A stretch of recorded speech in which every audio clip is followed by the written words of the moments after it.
welcome one, welcome all to tonight's race, the Sigma Cup Calvin Steele Memorial from Kentucky Speedway. And it's going to be 432 miles here at the 1.5 mile Kentucky racetrack. And so getting off with our starting lineup here today, you've got Nate Newman from Australia alongside Kevin Xavier on the front row. Interesting front row there, as we don't often see either of them start in front row. So behind them you've got the two Jaguars of Dalton Scott and Al Bunch. Dalton Scott won the sprint qualifier to make it here tonight into the main event. Behind that you've got Brian DeBlanc and Chris Harvey. Harvey most recently won in the Truck Series a couple weeks ago during a doubleheader night. Perhaps good omen for him on doubleheaders.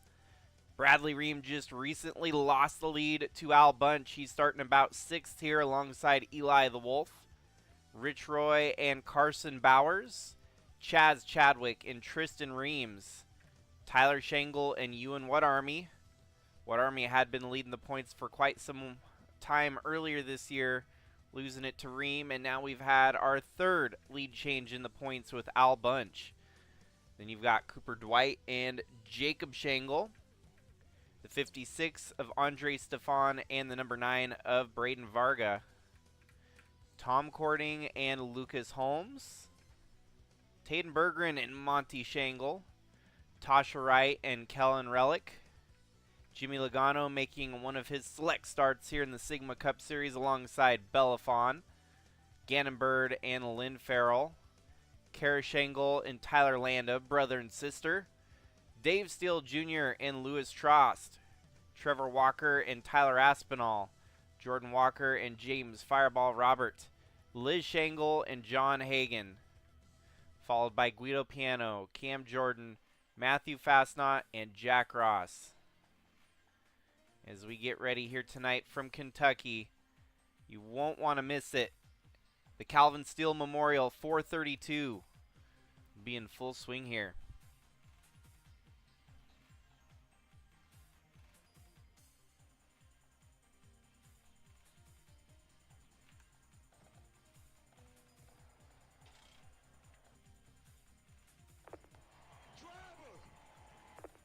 Touch all your seatbelts, touch all your connections, touch your Hans. Just make sure you get everything like you want it.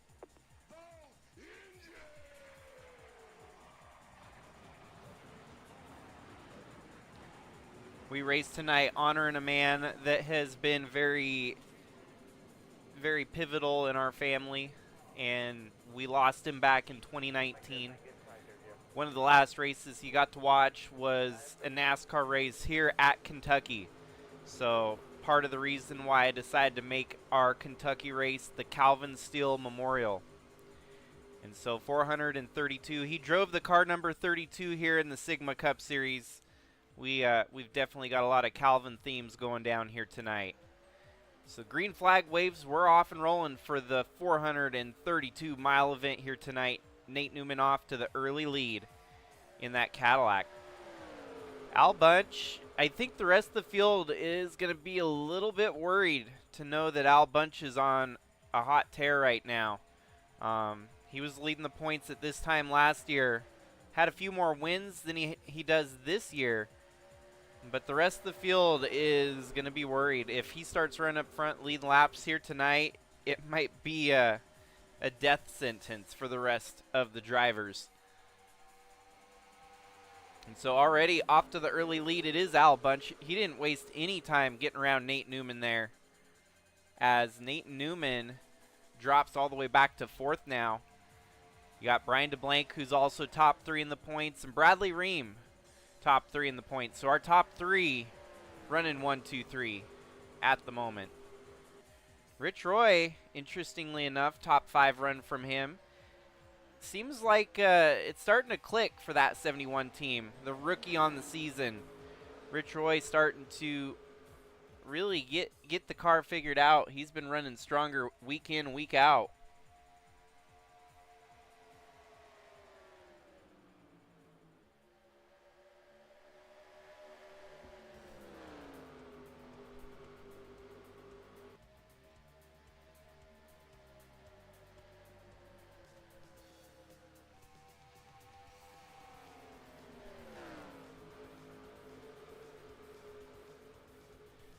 Fastest lap in the race, changing hands here pretty quickly. It's up to Cooper Dwight now with the fastest lap. He's running in 7th there behind Dalton Scott.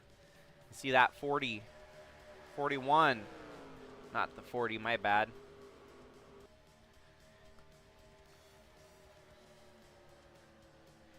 But it's Al Bunch out front, and let's go back and look at stats from this race last year, the Calvin Steele Memorial. I want to say this guy ended up winning it too last year. We'll see. Get my facts straight before I confirm anything here. It always seems like Al Bunch has a way to figure out these big key races on the season. Last year, the Kentucky race was won by none other than Al Bunch. Part of his 5-race win streak, actually, dating back where he ended up with New Hampshire, Mid-Ohio, Homestead, Lakeside, and Kentucky. 5-race win streak. Unlike anything we've ever seen in Sigma Cup.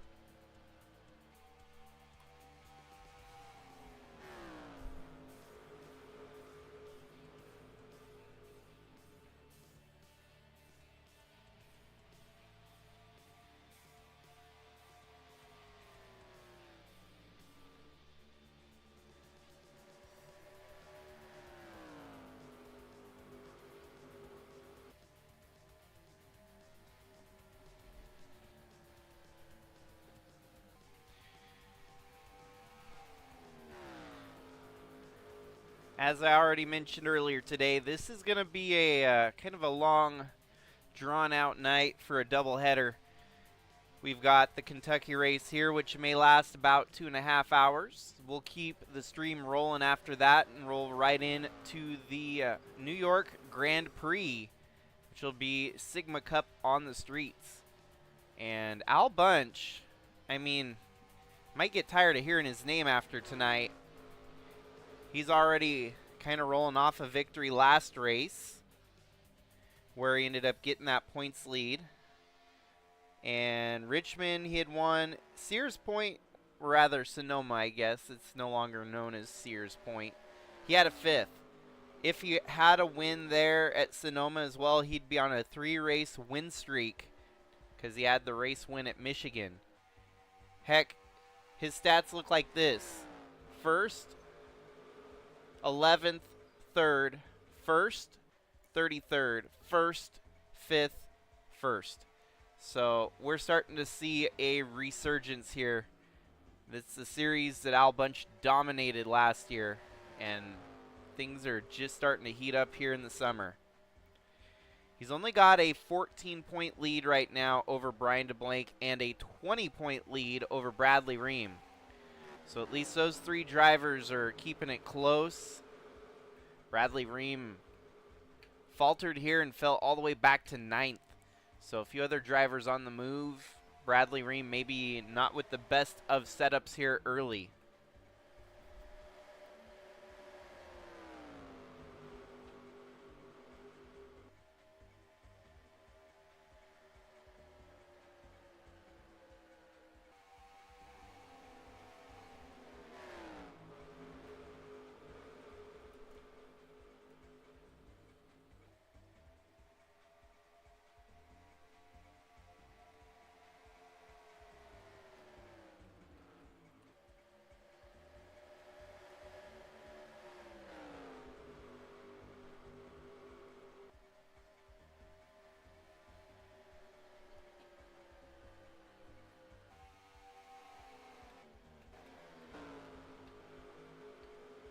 Now we've got Dalton Scott moving up to 2nd here as he gets by Brian DeBlanc. Dalton actually failed to qualify at the last race at Richmond, so trying to bounce back from having a mishap there. He actually had won the race at Sonoma the week before, so sits currently at 9th in the points, 313 points out of the lead. Definitely not out of realm of possibility for him to get back into this. He also has 4 wins just like Al Bunch. So Al Bunch may have met his top rival here this year in Dalton Scott. Kind of helps that they're both in equal equipment. The Jaguars have been on a different ballpark than most. And here we have Jaguar running 1-2 yet again. Al Bunch has the advantage on Dalton Scott.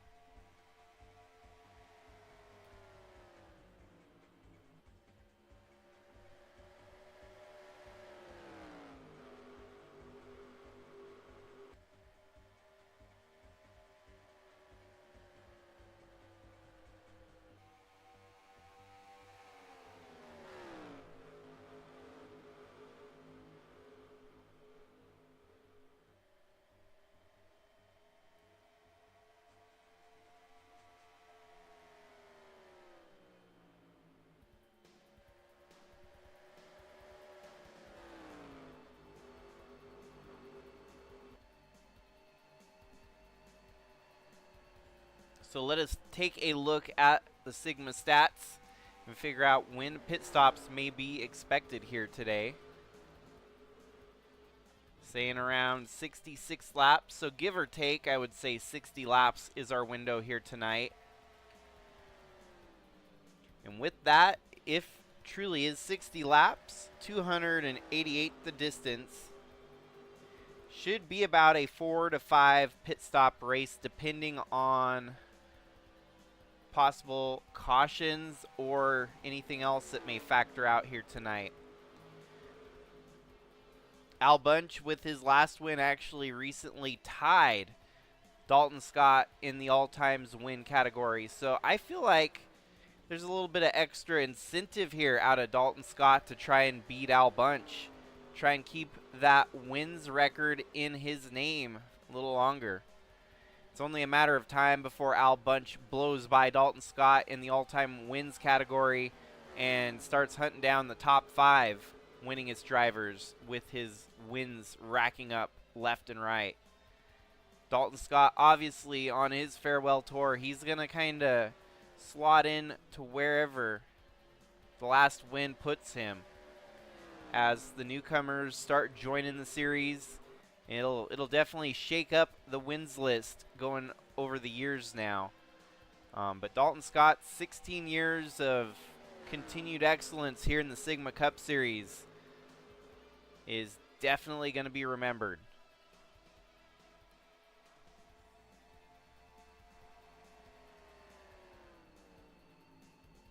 So far, 20 laps in, no cautions, no retirements, all 42 cars still running here tonight. New fastest lap was set by the 38 of Monty Shangle, who is running currently in right there, 14th. Kind of a turnaround after the misfortune the 38 teams had last couple weeks, trying to find a little bit of luck. Ford still the only manufacturer in the Cup Series without a win this year. Not the only one, I take that back. There's a couple manufacturers without a win. But it's definitely surprising that Ford is one of those.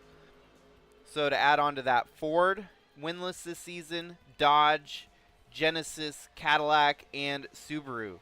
So most of the experimental manufacturers are obviously winless. Their first year between Cadillac, Subaru, and Genesis, each driving only 2 to 3 cars per manufacturer. And the best they've been able to do is a couple top 5s. 4 top 5s from Genesis, which have actually all come from one driver, Jacob Shangle, and his 4 top 5s this season. 5 top 10s, which also has come from Jacob Shangle. So the Genesis program is pretty much through JSR in the number 64 car right there. John Hagan's been having a little bit slower of a start in the team car, the 88 Genesis entry. And then you got Cadillac with 1 top 5 and 2 top 10s, and Subaru with 0 top 5s and 2 top 10s. 2 pole positions from Genesis,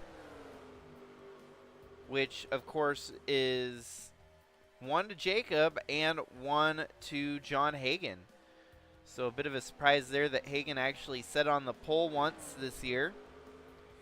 That pole position came at the Daytona race beginning of the year. So since then, John Hagan has been struggling to find the momentum, find consistency, and is usually mid-pack to worse each week.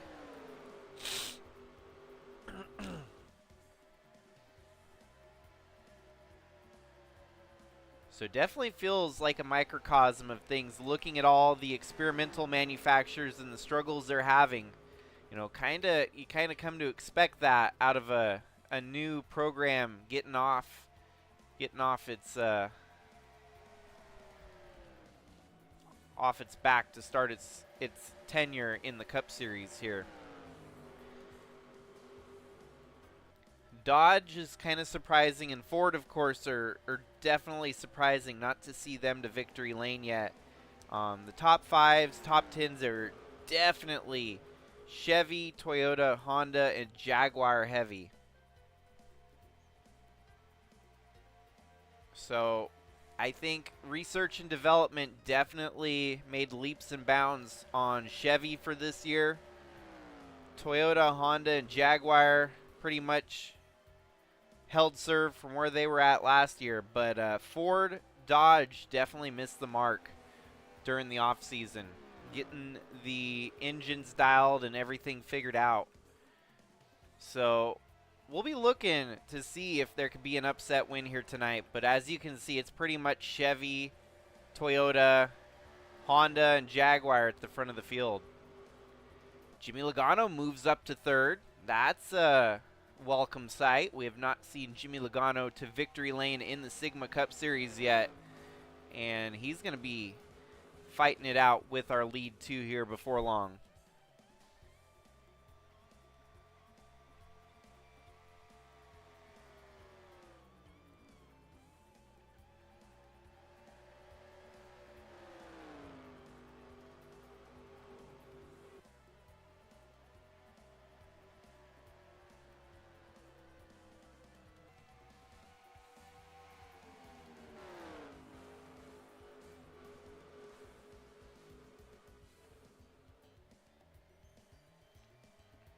Going to be impressive for Dalton Scott. His birthday's tomorrow, so perhaps a early birthday present if he could pull something off here tonight.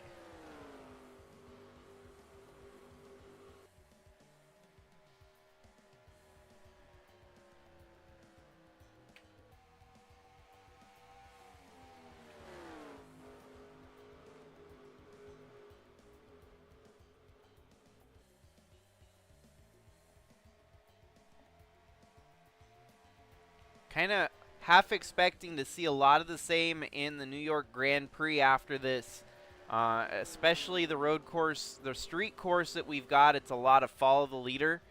Kentucky, it's going to play out a little bit better than a follow the leader affair than what we're getting right now, as strategies, pit stops, all that's going to factor in here later. But as it sits right now, it's pretty much been following Al Bunch at the lead. I feel like Dalton Scott definitely has something here for Al Bunch, though.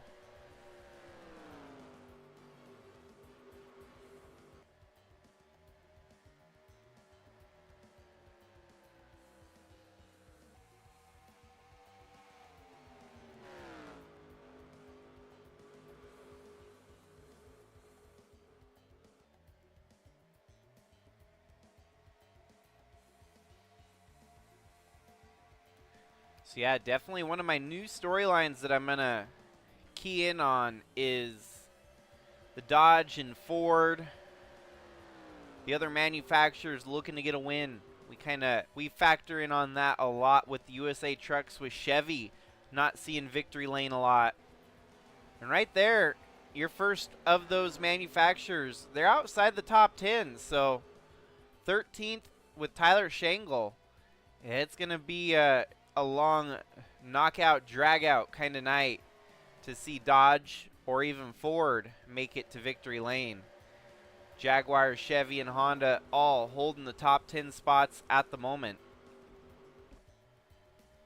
Got Carson Bowers right there in the number 40, who had won at Chicagoland earlier this season. Punched his ticket into the Sigma All-Star event at the end of July here, as July is going to mark a long period of time off from streaming. That'll help me get things set up for the All-Star event, the first ever Sigma All-Star event as it sets. Be excited to host and run that race at Moses Lake Motorplex. Wow, what a rough fall off for Nate Newman from the front row back to 19th here on lap 35. We'll see what he's got for the rest of the race here, but it's not looking good for the number 20 team right now.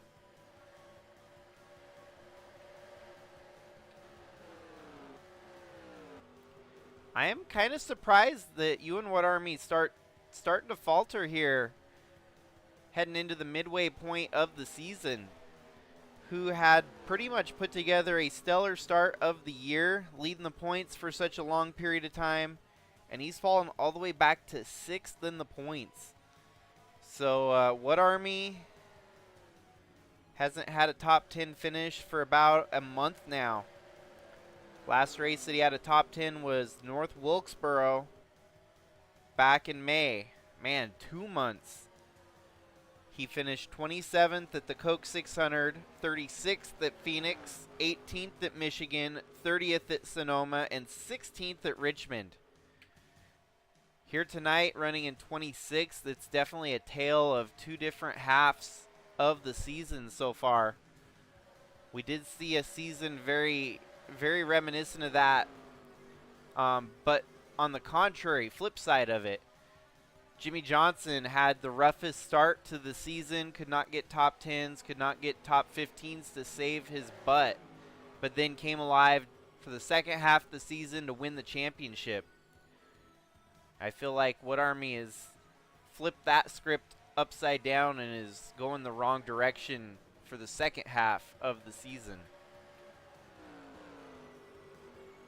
Chaz Chadwick still looking for some good finishes here this year. I don't know what happened to the team and why it's been such a tough season. Only 4 top 10s for Chaz Chadwick, still seeking his first top 5 finish of the year. Things have been looking up a little bit lately, but yeah, it's been a rough patch for Chaz Chadwick. Hard to explain what exactly is going down with LFG Motorsports. They have had a couple other drivers looking decent. What Army, obviously, and even when the 14 of Kevin Xavier runs, it seems like he has some good runs here and there. Although it looks like he's started to falter here in tonight's race already. Kevin Xavier dropping back to 15th. So falling into the grasps of Chaz Chadwick. Monty Shangle up to 13th, and now he's trying to fight to get up to 12th here on Eli the Wolf. Taden Berggren, Belafon, Bradley Ream, Tom Cording, Rich Roy, Braden Varga, Cooper Dwight, Brian DeBlank, Jimmy Logano, Dalton Scott, and Al Bunch.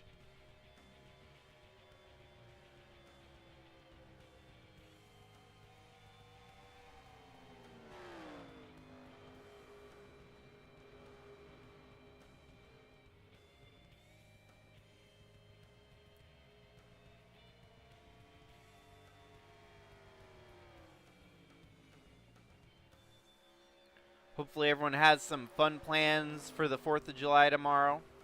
And if not, hopefully all are at least enjoying a day off or getting to recoup and recover from whatever your week had thrown at you this week. There is one more race after tonight that we have on tap before the month-long break from Sigma Racing, and that'll be the 777 Annual, the biggest Sigma Cup race every season. The 777 Annual is hosted on July 7th at Las Vegas every year, keeping the tradition alive. 15 years strong. We're going to go ahead and roll it for the 16th year.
Well, we were supposed to have Willow Blake in the field here tonight for the Project Roar program. However, with a few other edits and unfortunate timelines not met, the 19 is simply not here tonight, and decided on rather throwing a 10th driver from the sprint qualifier. So Gannon Bird was allowed in through the sprint qualifier here tonight to fill in for that 10th open spot. Plan is to get Luis Rodriguez in the number 19 for the 777 Annual, and then we'll have him for the remainder of the season filling in on Willow Blake's side of things, where he's really only got to fill in 4 more races after that. So Trevor Vaden, Wyatt Wilkinson, it's going to be heavy on them to finish out the season. And yeah, so should be interesting. Wyatt Wilkinson and Trevor Vaden are the top 2 drivers competing now for that Project Roar program, and it'll be a team in their name at the end of the year. So whoever finishes with the most points between those 2 drivers will inherit the number 19 Toyota team. Free to choose if they want to change manufacturers. That's all on them. It's a shame that we lost Willow on that program, because it was getting exciting seeing how well she was going to put the fight to Wyatt Wilkinson and Trevor Vaden for that seat. Silly season definitely got turned upside down with her departure.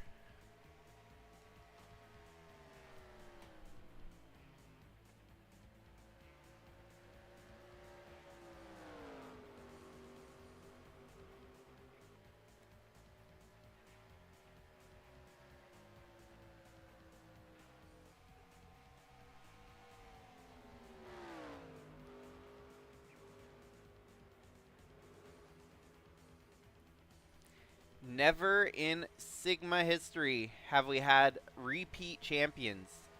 At least in Sigma Cup, there's never been a... Actually, I would go as far as saying even our truck series has not seen a true repeat champion. We've had a different champion pretty much on... And I don't count regular season championships. Those are a little bit different. I'm considering the combined championship at the end of the year. And so, yeah, we've made it 16 years strong, 16 different champions here in Sigma Cup. And for the first time, that might be in jeopardy if you've got someone like Al Bunch who could potentially go back-to-back years, becoming the first ever driver to accumulate 2 championships on the rear spoiler. Those of you that don't know what I'm talking about here, let's show you a cam shot.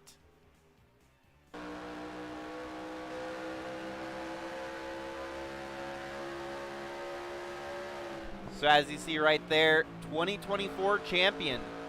Every driver that wins a championship gets that honorary stamp on their rear spoiler. So many of these drivers racing to get their first championship stamp on the back spoiler.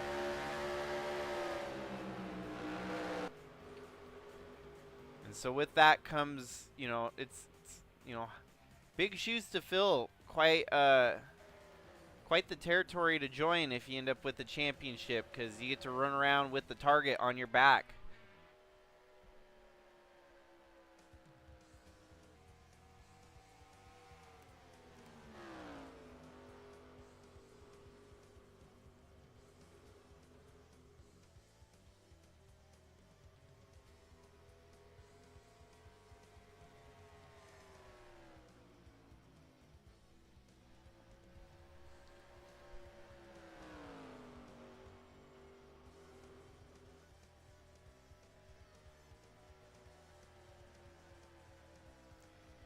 Al Bunch Incorporated has been on fire lately too, hiring some new drivers for the ARCA series.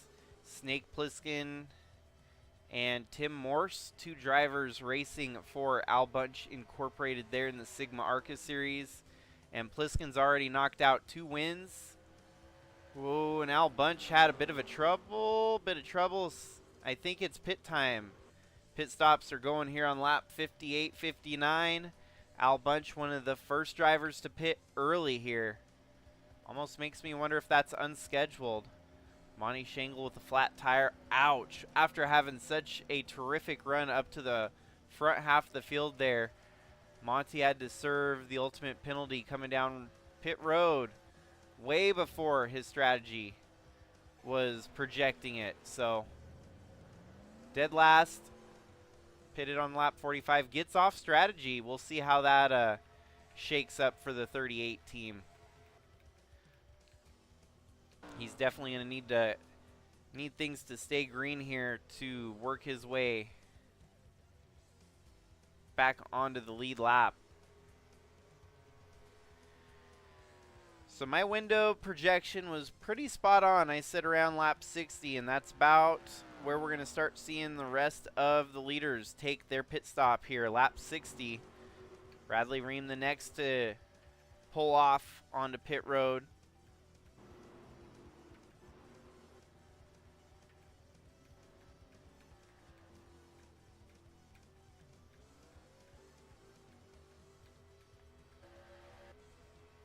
Dalton Scott taking the overcut here, staying out as long as he can. Oh, and there's smoke in the... Let us see exactly what the heck happened there. It looks like things stay green, though, even though we had a bit of smoke. Ooh, and there's an accident with the 10 and the 21. Kara Shangle in the 21. Jordan Walker in the number 10. Heading into turn 3 here. Perhaps a misunderstanding with the entry to pit road. Ow, what a hit there out of the 21. Looks like they might have slowed up for contact ahead of them. Not seeing it though.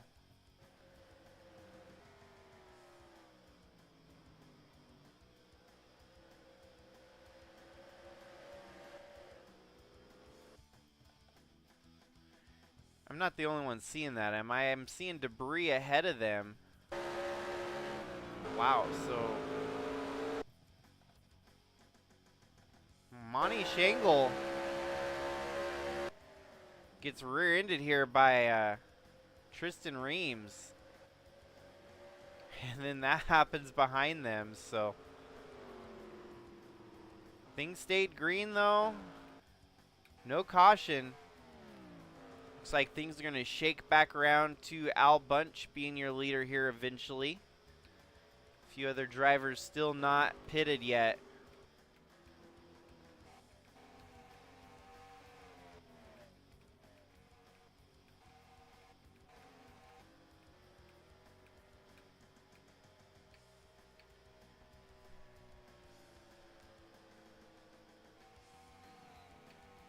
And there we have it. Al Bunch back to the lead, but now a new place. New driver in second place there with Jimmy Logano. Using strategies to his advantage to gain some ground. Track position now up to second. Sitting in third, it's Bellafon. Dalton Scott falls back to fourth. Bradley Ream up to fifth. Monty Shangle jumps all the way up to sixth, but he's on a very alternate strategy here. He's going to have to pit again on lap 100 roughly, while the others can stretch it to about lap 120. We'll see. It could still be a game changer strategy out of the 38 team on an accidental, strategy call based on the flat tire there. Wasn't planned. Cooper Dwight in 8th, Braden Varga, and then Taden Bergeron rounding out your top 10. Kellen Relic 11th, Tyler Shangle 12th, Tasha Wright 13th, Rich Roy 14th, and Tom Cording rounding out your top 15. As he's under attack here by the 64 of Jacob Shangle. Those two are going to swap positions here.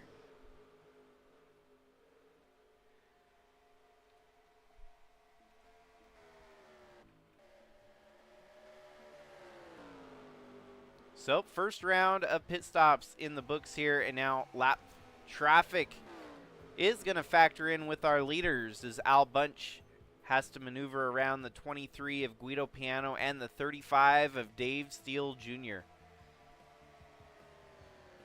This story never gets old. Al Bunch always hates it when he gets stuck behind lap traffic.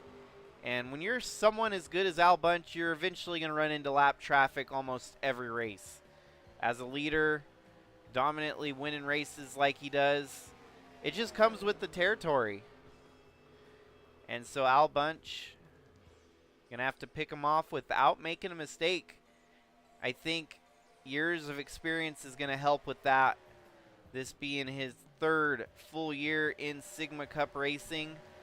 I think he's starting to figure out when to dial it back and when to turn it up to 11. As for right now, definitely don't want to turn it up to 11 and make a mistake with the lap traffic around you. So starting to develop those veteran tactics. And man, rookie Al Bunch was checkers or wreckers. Veteran Al Bunch may just be a tough one to beat. Think about Jimmy Johnson during the Chad Knaus era, how dominant Jimmy was, that people got so tired of seeing him win that even his competitors started to believe he had a golden horseshoe betwixt his where the sun don't shine.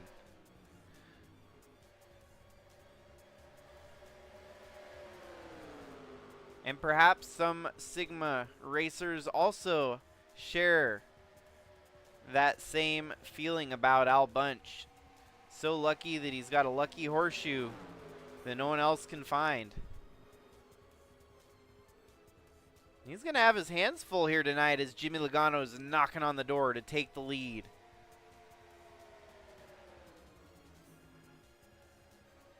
I know for a fact Al Bunch takes this race with a little bit more respect because it is the Calvin Steele Memorial. And never knew the guy, obviously. He wasn't around when Calvin was alive during the season or the series at this race that we held. But he's definitely got respect for Calvin Steele, the man. Here we go. Jimmy Logano knocking on the door to try and take the lead away from Al Bunch. This is huge, folks. Jimmy Logano going to take the lead here in the Calvin Steele Memorial. On a very part-time schedule here in the Cup Series, and yet Jimmy Logano still showing why he should be up here racing with the big dogs.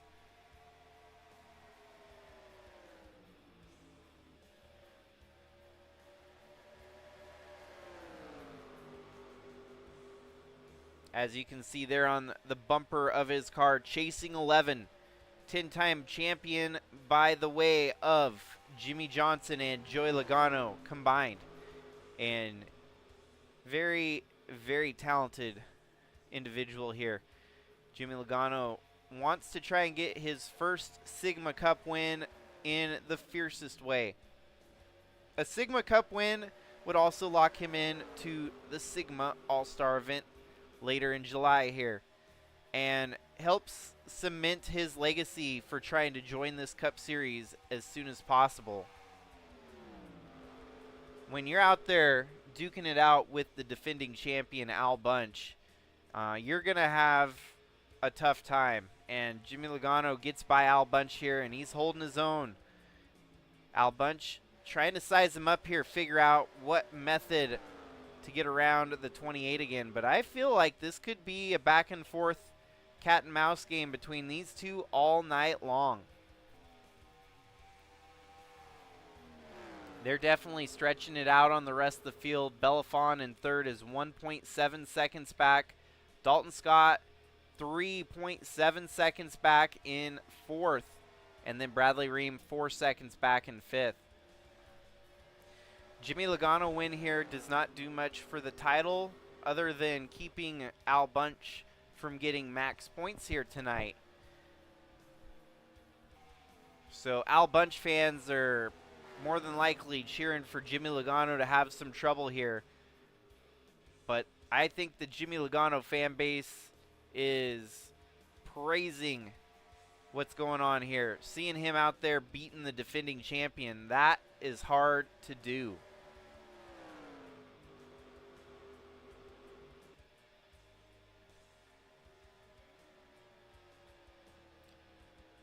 .78 laps in. Everyone's still out there running. We've got 6 cars, 1 lap down at the back end of the field. Fastest lap in the race now belongs to Carson Bowers at a 29.248. That's hauling the mail around Kentucky here. 95 of James Fireball Robert, second fastest with a 29.275. Monty Shangle, third fastest, and 29.278. His team car, the 67 of Liz Shangle, 29.305, fourth fastest. And Cooper Dwight, fifth fastest at a 29.306.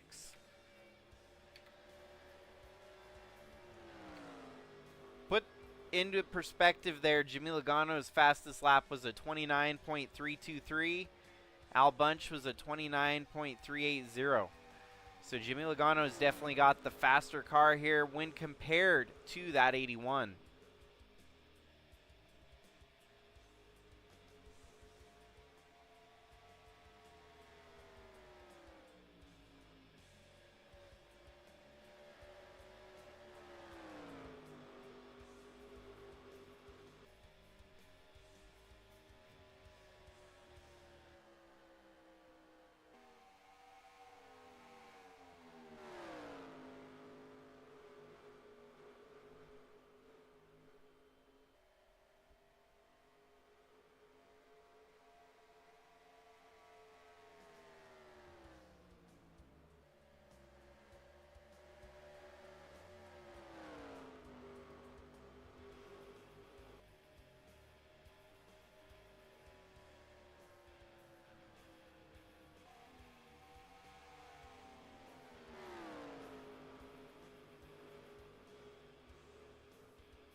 Well, Jimmy Logano doing his best to lead as many laps here tonight from Kentucky in the Calvin Steele Memorial 432.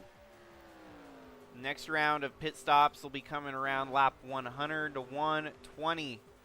Monty Shangles on a long strategy here today. It looks like he may have already pitted. I'm not seeing that 38.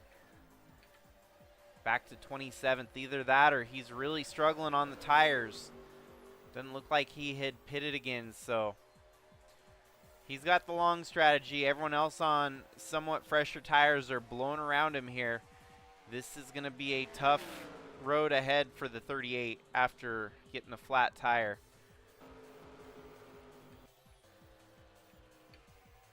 These two, the battle up front could feed families between Jimmy Logano and Al Bunch. Two names synonymous with winning. But who is going to be the one coming home with the win tonight? They may be synonymous with victory when you liken their name to race wins, championships, whatever it might be. But only one can come out on top here tonight. And I'm impressed that this battle actually developed here. I didn't, forecast it. Didn't think Jimmy Logano would have much to show here tonight at Kentucky. But evidently, proving me wrong here, that 28 looks stout.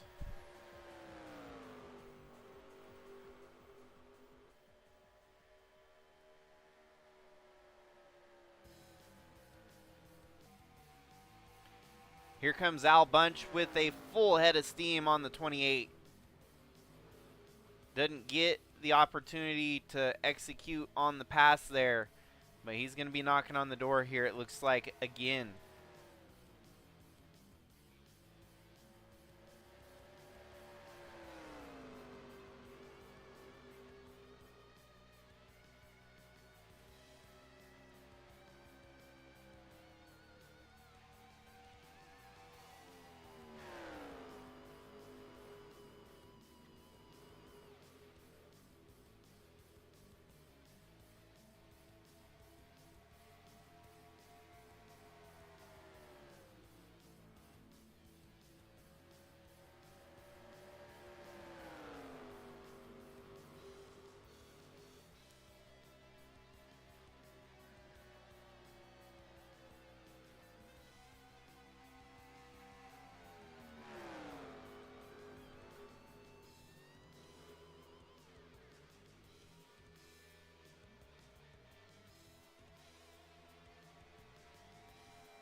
So far, 101 laps in, no cautions here tonight. This race has been blown by quickly. We could be done with it within around the 2.5 hour mark. Lead laps are starting to rack up here for Jimmy Logano. If we look at our side-by-side screen here, 30 laps led by Jimmy Logano, 66 led by Al Bunch, and 3 led by Dalton Scott.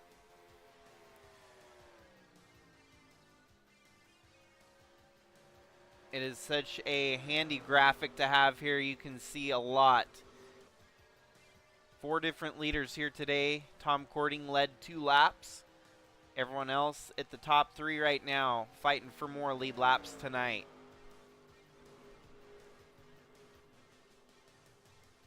Everyone really keeping it calm, cool, and collected, managing to avoid any crashes, chaos, carnage. Just some great racing at the front of the field here. 2 of the biggest names associated with championship racing here. Jimmy Logano and Al Bunch putting on a show here tonight.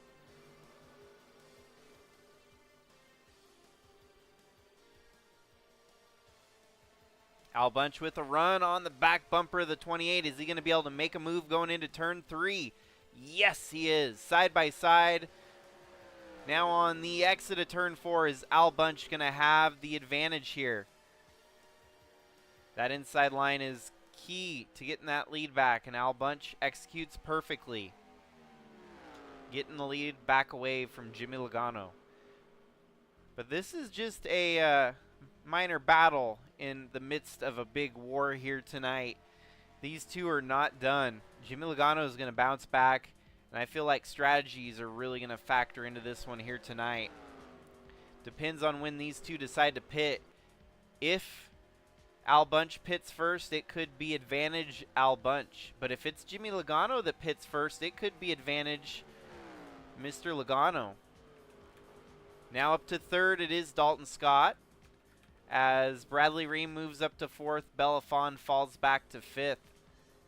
Braden Varga, Taden Bergeron, Brian DeBlanc, Cooper Dwight, and Tasha Wright, your top 10. Starting to see, yep, there's Monty Shangle pitting here on lap 106. That was to be expected. The unfortunate fallback for having a flat tire here tonight. His strategies are all out of whack. We'll see. Maybe getting off strategy could be a good thing for the 38 to still fight for a win here tonight.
check.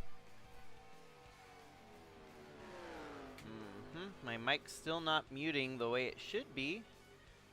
Sorry, folks. More technical difficulties as always. Trying to have it so my mic mutes the right way, and I don't know.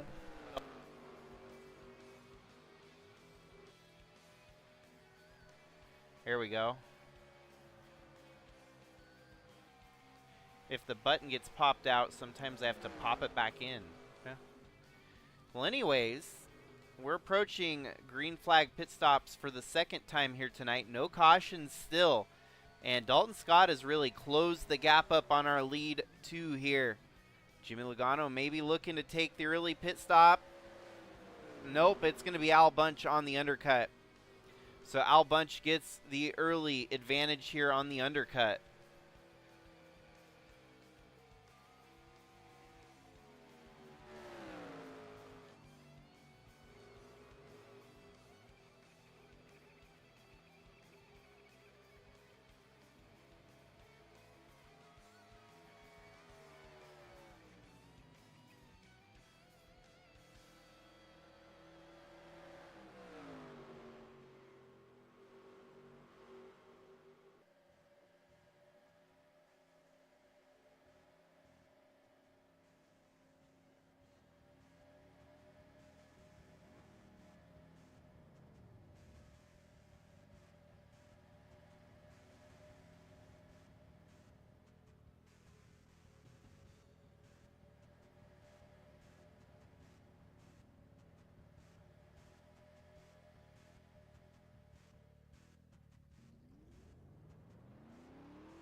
Well, here we go. It's Al Bunch and Jimmy Logano back to the front end again.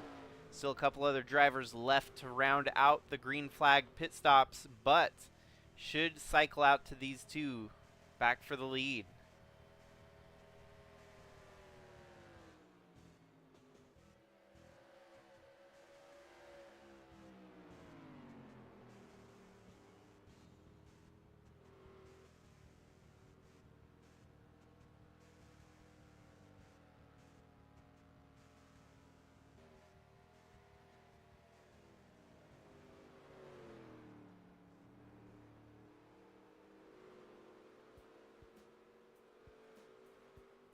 Alrighty, we got our first caution of the night.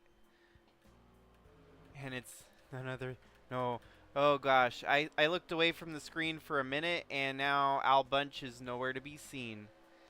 Dude, if that ain't a trend, I don't know what is. The poor guy keeps getting the raw end of the deal. What happened to Al Bunch? This is what I get for looking away from the screen. He had to pit again. What did he have to pit again for?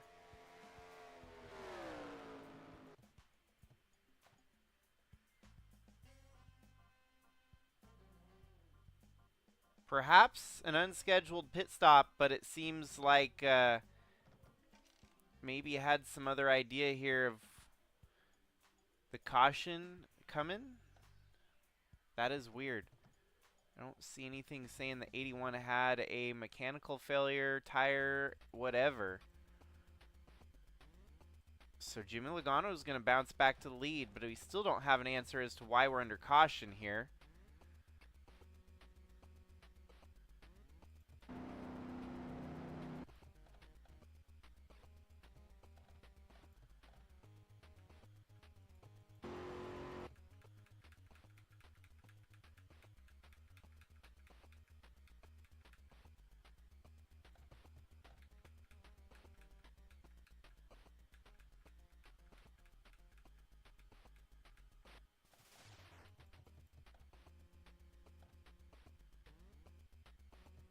Holy cow, how long were we under caution for? That's why Albunch pitted, is evidently we were under caution when he decided to pit again. Caution right there. So where is the reason for our caution? Oh, there you go. The 09 of Matthew Fastnot gets turned by Brian DeBlank. Ow. 31st and 32nd on track. Sorry, folks. I totally missed a lot of that, but there's our first caution of the night. Our first retirement of the night. And this is totally topsy-turvy, as I need to now wave around some folks.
And so yes, our new leader is going to be none other than Jimmy Logano.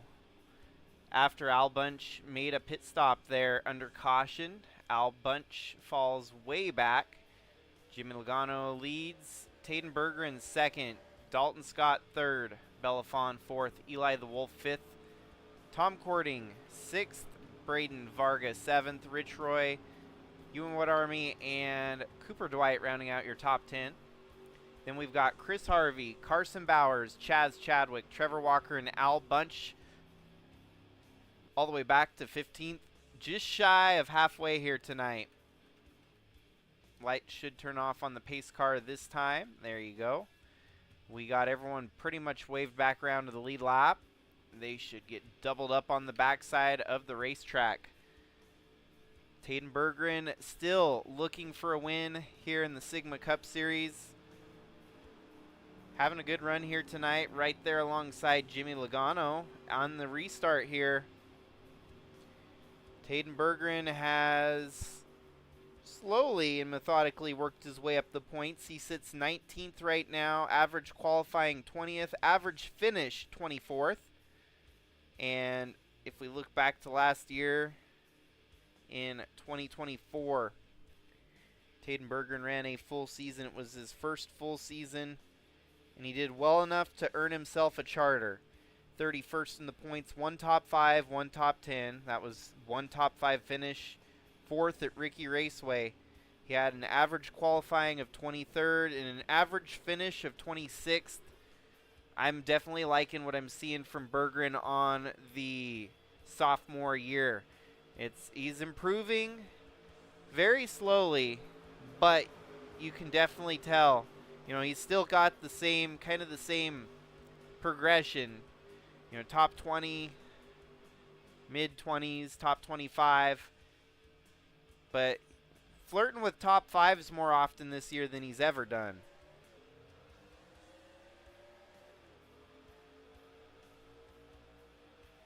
Because, yeah, this year he's already had 3 top 5s and 6 top 10s. So Taden, a force to be reckoned with, finally getting all the pieces put together.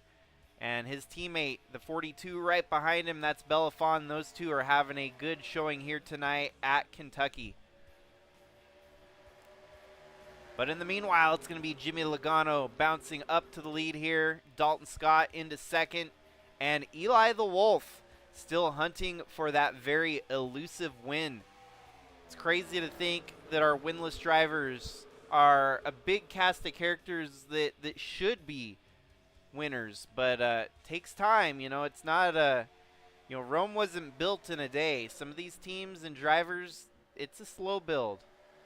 And Eli the Wolf has the equipment and puts himself in positions to win, just hasn't got it done yet. Here we go, swap for the lead as Dalton Scott jumps in front of Jimmy Logano here briefly. Jimmy fights around the outside, but I think it's Dalton Scott that's going to close the deal here.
Well, Dalton leads now over Braden Varga and Ewan What Army.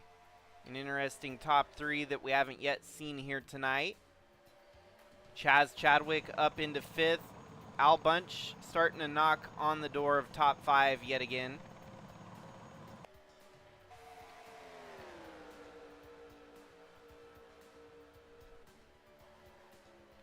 The racing is just getting interesting as we're approaching halfway here tonight at Kentucky.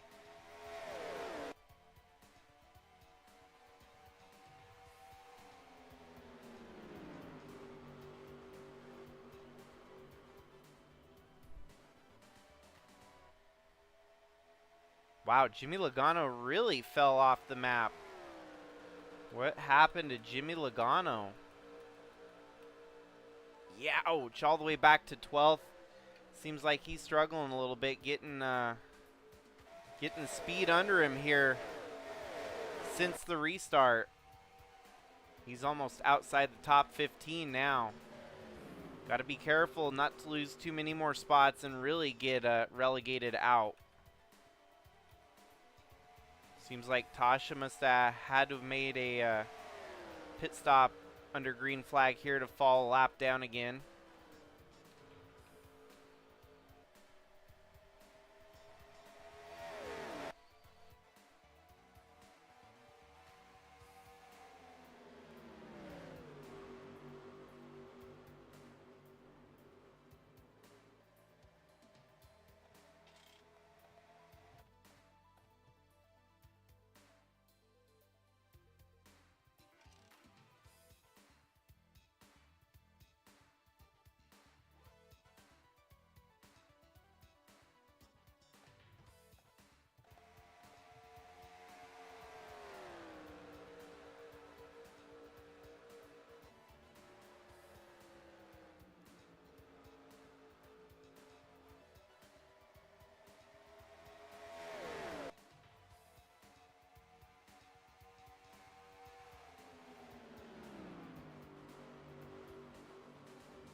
LFG Motorsports sitting pretty right now, 2 in the top 5 with Chadwick in 4th and What Army in 5th. But don't look now, Al Bunch right there behind both of them. We know Al Bunch has the speed, and with another pit stop, he was able to get fresher tires than most of the drivers in front of him right now. So this 81 is definitely going to be a threat for the win here tonight. As we slowly approach halfway here in the Calvin Steele Memorial, 432 miles here tonight. We're about 216 miles into it already.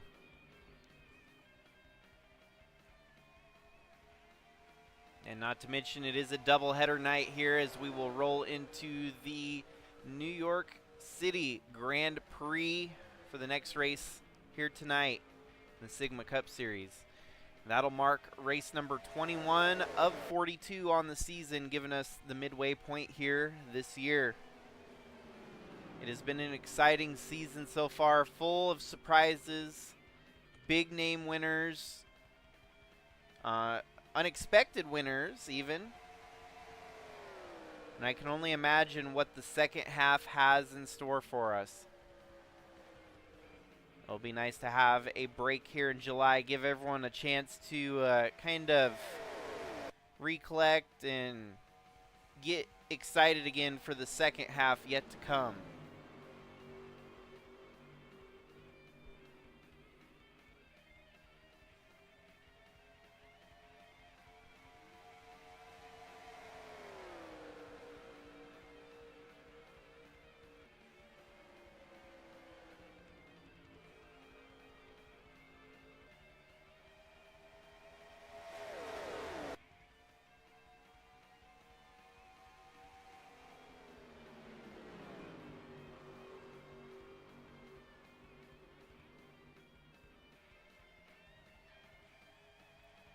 Well, here goes Eli the Wolf now up to second as Braden Varga falters a little bit there. Seems like the 9 having some trouble, gets stuck up on the high side, and he's falling backwards. This could very well give Al Bunch 5th if he can get it alongside the 9 for the pass.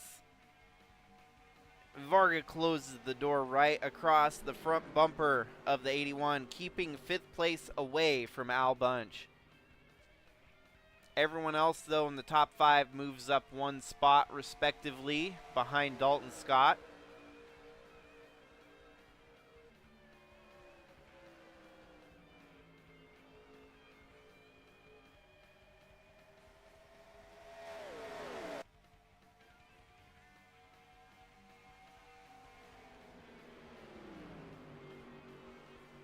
We're officially halfway through with 145 laps in, 143 laps to go. Dalton Scott racking up the lead lap points right now. Jimmy Logano really drops off the face of the top 20, top 15 here. There he is in 15th, almost back to the top 20. They must have missed it on the setup here with that last round of pit stops. Everyone else adjusted accordingly for the nighttime adjustments, but the 28 seems to have faltered a little bit. Monty Shangle on the move now, up to 13th. Chris Harvey matching the number on the side of the door. The 12 car running in 12th. Belafon, James Fireball Robert, Bradley Ream, Rich Roy, Carson Bowers, Al Bunch, Braden Varga, Ewan Wood Army, Chaz Chadwick, Eli the Wolf, and Dalton Scott.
as things go right now, Dalton Scott has led 32 laps. Al Bunch at 79. Carson Bowers now at 2. Jimmy Logano at 38. And Tom Cording also at 2.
well. We're officially down to 89 laps left to go here tonight.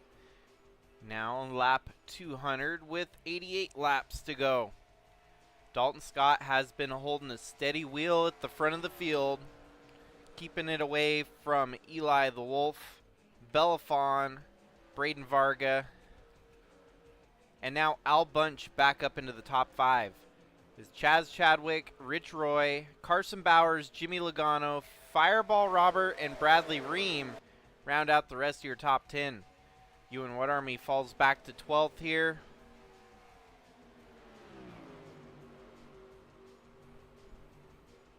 Monty Shangle benefits from that caution, giving him a chance to get caught back up on schedule, up on the strategy that everyone else is on.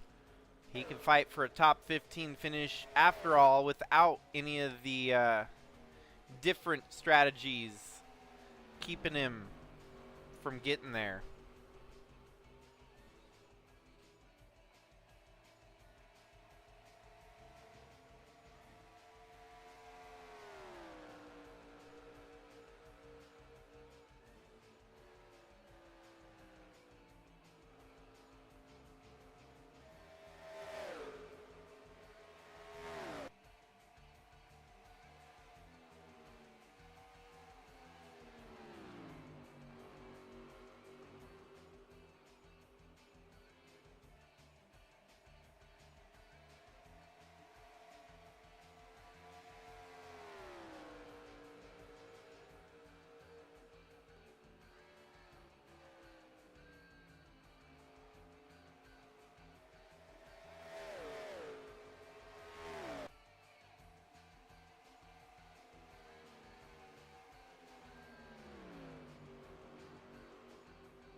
Well, we're down to 77 laps to go. Dalton Scott still holding the lead over Eli the Wolf.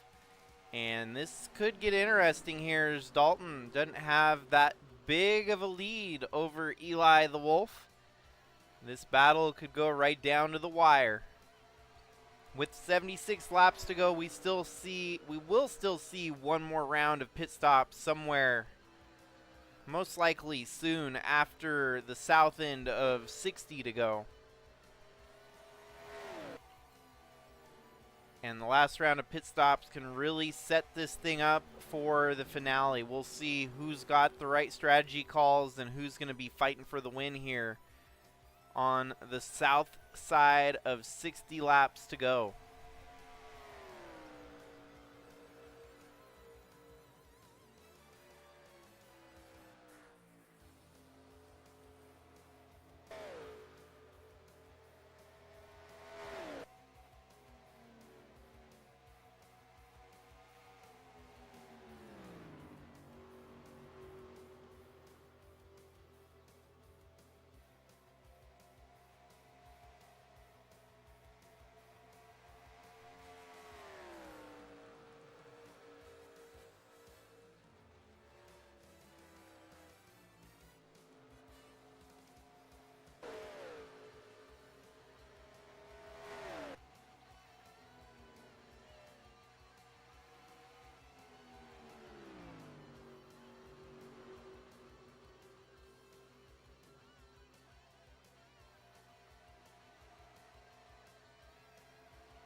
As I mentioned earlier here tonight, Dalton Scott is a 4th of July baby, so looking to get a win the night before his birthday. Farewell season has been a decent one for Dalton this year. 4 wins already, and the year is still young. Halfway through the season, 4 wins. He's never had a season quite this good. And inconsistent to a little bit of a degree. Missed the race last week. Failed to qualify through the sprint qualifier. Otherwise, he could be riding a 3-race winning streak since he won at Sonoma just the week prior.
And of course, the racing action is not done with here tonight. After this race, we'll roll right into the New York City Grand Prix.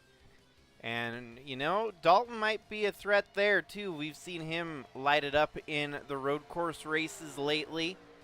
Perhaps could possibly go 2 for 2. The eve of his birthday. The next race will definitely... it'll stretch into the 4th of July. I know it's the 4th of July on the East Coast right now. So one way or another, Dalton Scott is winning right around his birthday and almost on it here on the West Coast. 64 laps to go. Man, isn't time coasts kind of a trip to think about. I mean, you got time zones that obviously you may be in one time zone here and someone else is in a different time zone there. Doesn't mean the day's any different. It just means whichever part of the earth you're on, you're facing a different form of physical daylight. And it's crazy to think that there's so many different time zones out there. Obviously, it's the 4th of July somewhere. And for all those that, obviously, it's only a big deal here in the U.S., so happy 4th of July on the East Coast. For those of you that are tuned in here tonight, it is officially midnight over there, meaning it is July 4th. And please don't blow off your fingers or anything like that. Try to keep all your body parts safe and sound from fireworks this weekend. Don't need to hear any horror stories, please. But otherwise, still, have fun. Enjoy your 4th of July, folks. I'm glad you could be spending even just a parcel of it with me here tonight. Here for the Sigma Cup doubleheader. It's going to be exciting to see the Chicago Street Race 2 for NASCAR. That one will definitely provide us with some excitement. If you're going to be putting any money down, I would suggest putting your money down on Shane Van Gisbergen.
Alrighty, 55 laps left to go here in the Calvin Steele Memorial.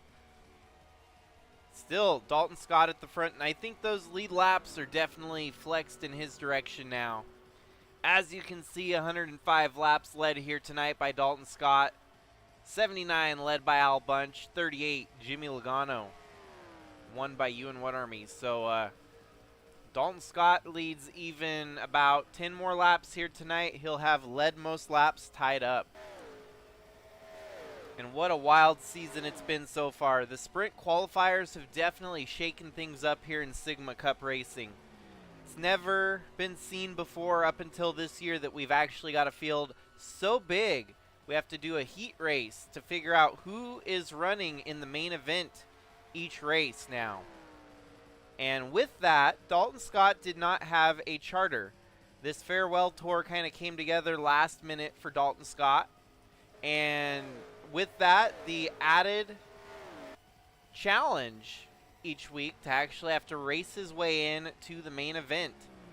And he was up for the challenge. Actually, I think it was kind of his own hurdle. He felt he needed to approach with the championship in mind, kind of to prove that he is a valid champion in our series. 2010, there's a lot of critics and naysayers that put an asterisk next to it. Season was only 26 races long. Dalton Scott only had one win. And so, in a way, having to race his way through the sprint qualifier each week shows that he's got the grit and determination to fight for the wins and the championship this year. Although it's an uphill battle, it's the way he wanted to go out. Fighting that uphill battle to prove his worth and his overall credibility. And this 15 is looking stout, putting on some great races as of late. We could see a doubleheader here tonight with Dalton's name at the top of the board on both of them. I know he's got a good knack for road course racing, so the New York street circuit might be a tough one for anyone else to even compete against this number 15 machine. We've only seen one caution here tonight. 238 laps in, 50 laps left to go. Dalton Scott has the lead, but Eli the Wolf wants it.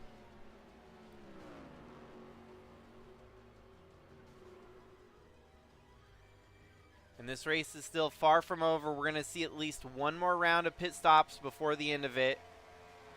Even though Dalton Scott leads, Eli the Wolf is keeping it interesting here. Only 2/10 off the lead. Braden Vargas 2 seconds out of the lead, as well as Belafon and Al Bunch 3.8 seconds back there. So with a little bit of luck and some perseverance, there could still be a battle amongst the top 5 for some of these drivers. There we have the last pit stop here for Dalton Scott, coming at 49 laps left to go. At this point, he's a little bit in the danger zone. And by that I mean he's hoping he doesn't see a caution. If he gets that caution, it could really mess up the pit strategy here and put him behind the cue ball.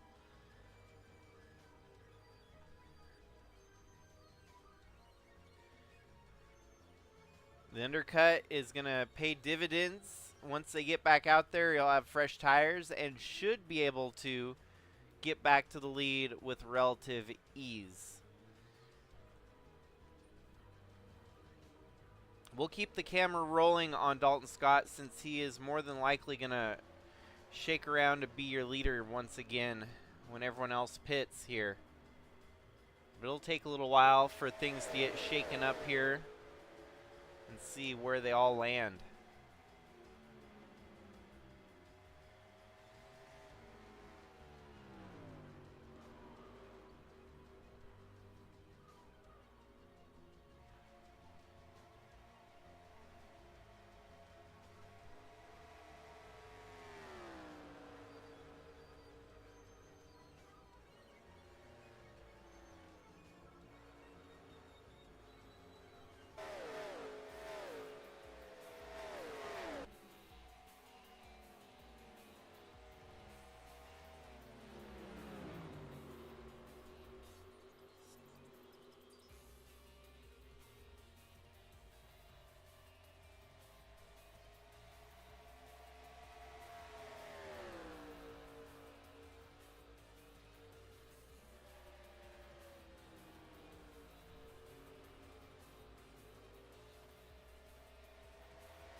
Well, there was that caution that I don't think Dalton Scott wanted to see.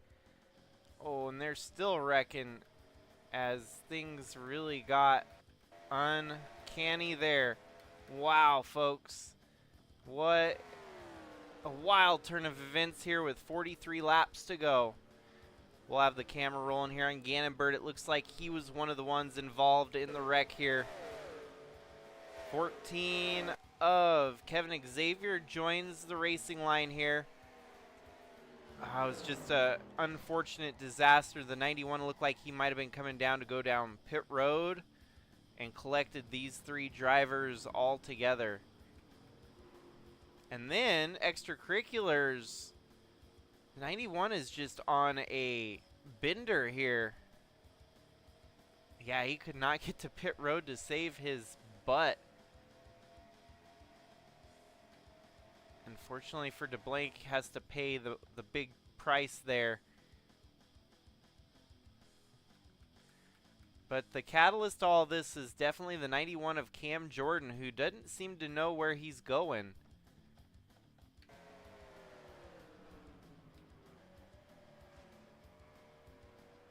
Rough break for these three drivers involved. And even for the 85 of Brian DeBlanc here, did nothing wrong, just wrong place at the wrong time. Bam!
So it'll bounce around to our new leader being Brayton Varga, Belafon, Eli the Wolf, and Dalton Scott 4th.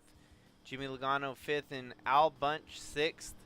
A late race restart could really mess things up here for a few drivers that had pretty much been set in sail with this one.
Alrighty, so we've had 2 cautions here tonight, and we're getting our late race restart here tonight.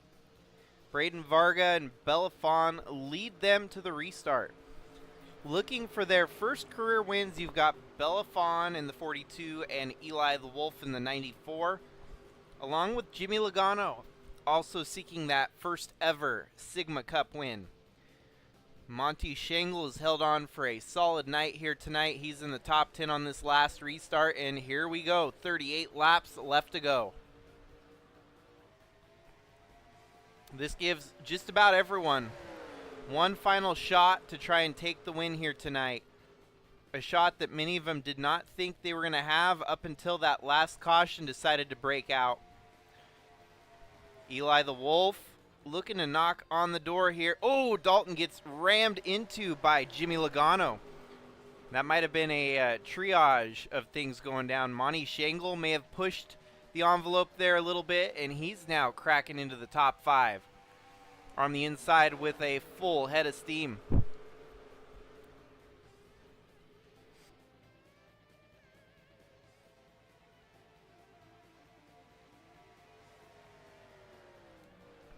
Eli trying to take the lead away here. Whoa, 3 wide behind them for 3rd place. As Ewan What Army storming up into the top 3. Eli the Wolf takes the lead here tonight, away from Braden Varga.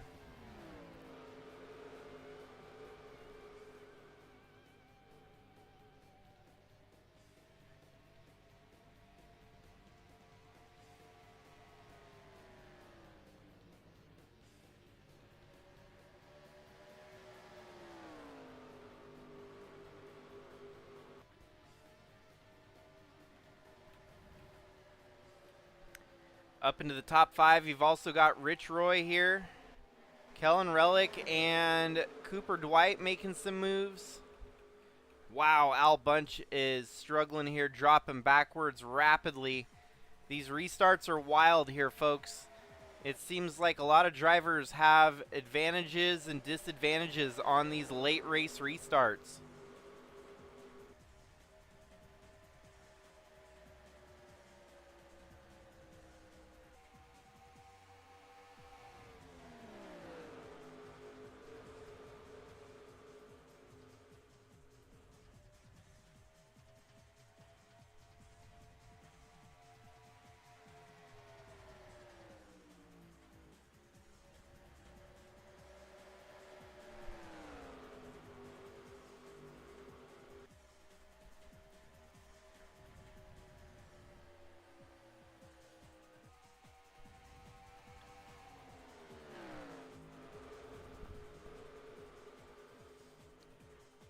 As this battle is just starting to heat up for the win.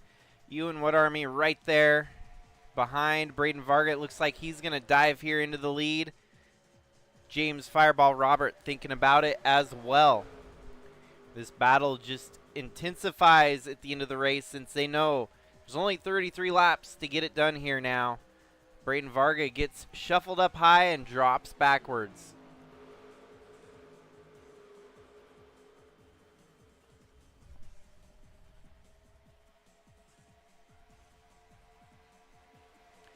Ewan What Army to the lead, and now, after we had such a dominant start to this race, seemed like there's only whoever got the lead, took the lead, and drove away with it. We're seeing the lead swap hands every other lap here now. What Army led that lap.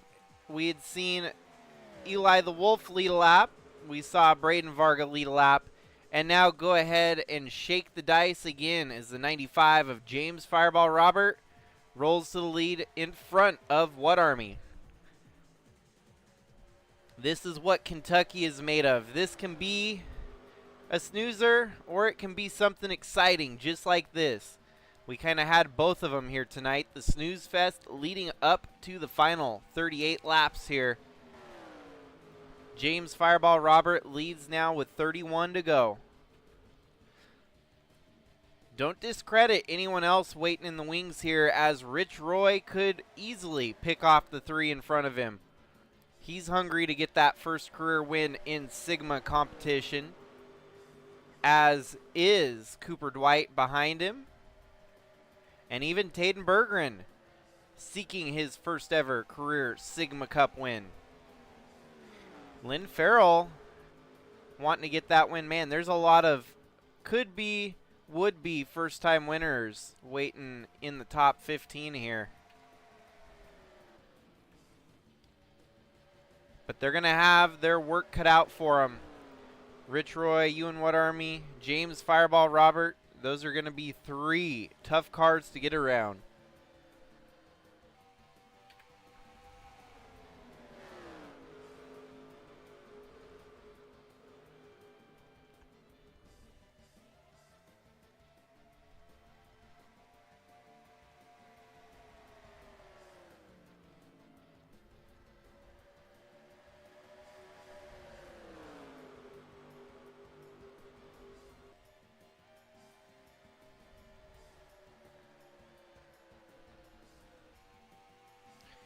Now here comes Rich Roy wanting to put his name in the mix.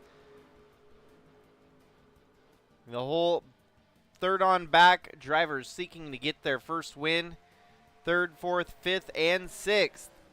Could Rich Roy take the lead away now?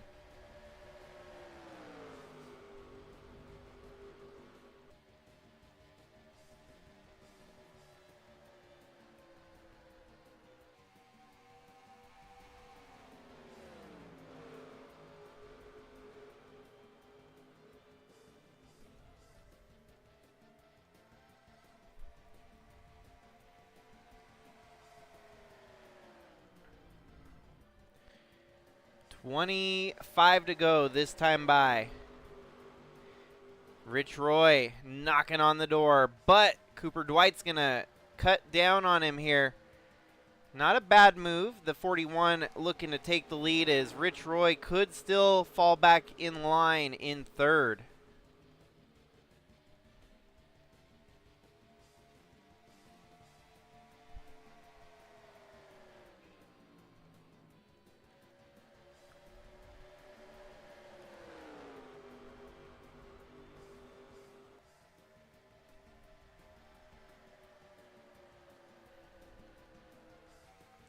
Cooper Dwight takes the lead away from James Fireball Robert.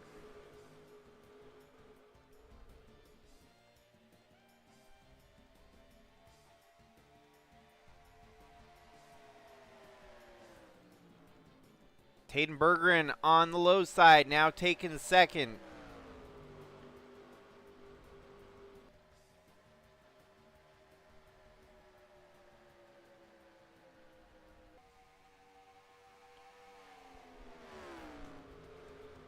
No way, Berggren's going to try to take the lead.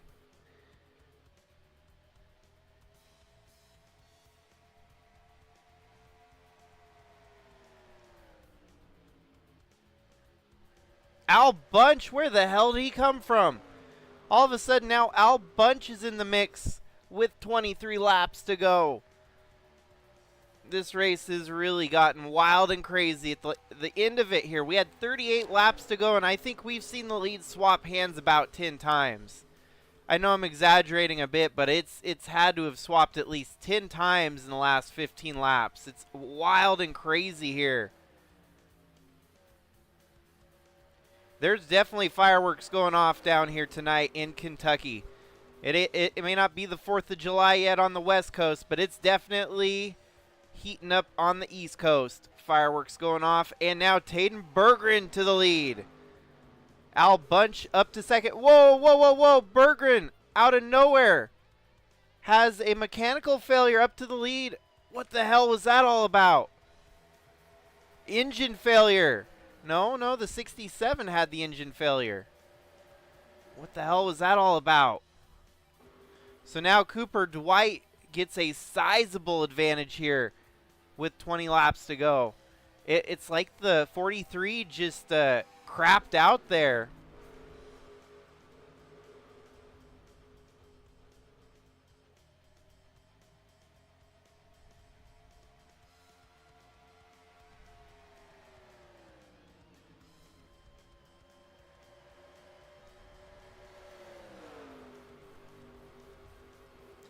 Well, Berggren struggling to get that momentum back. Al Bunch moves up to second.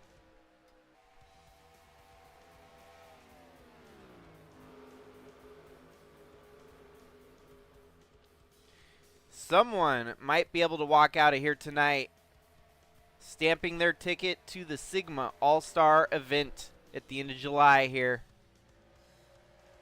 Taden Berggren was looking like he could have made that move up to the lead, but it's going to have to come down to Cooper Dwight holding off a hard-charging Al Bunch. Ewan Wood Army up to third. Taden Berggren slots his way back into fourth here.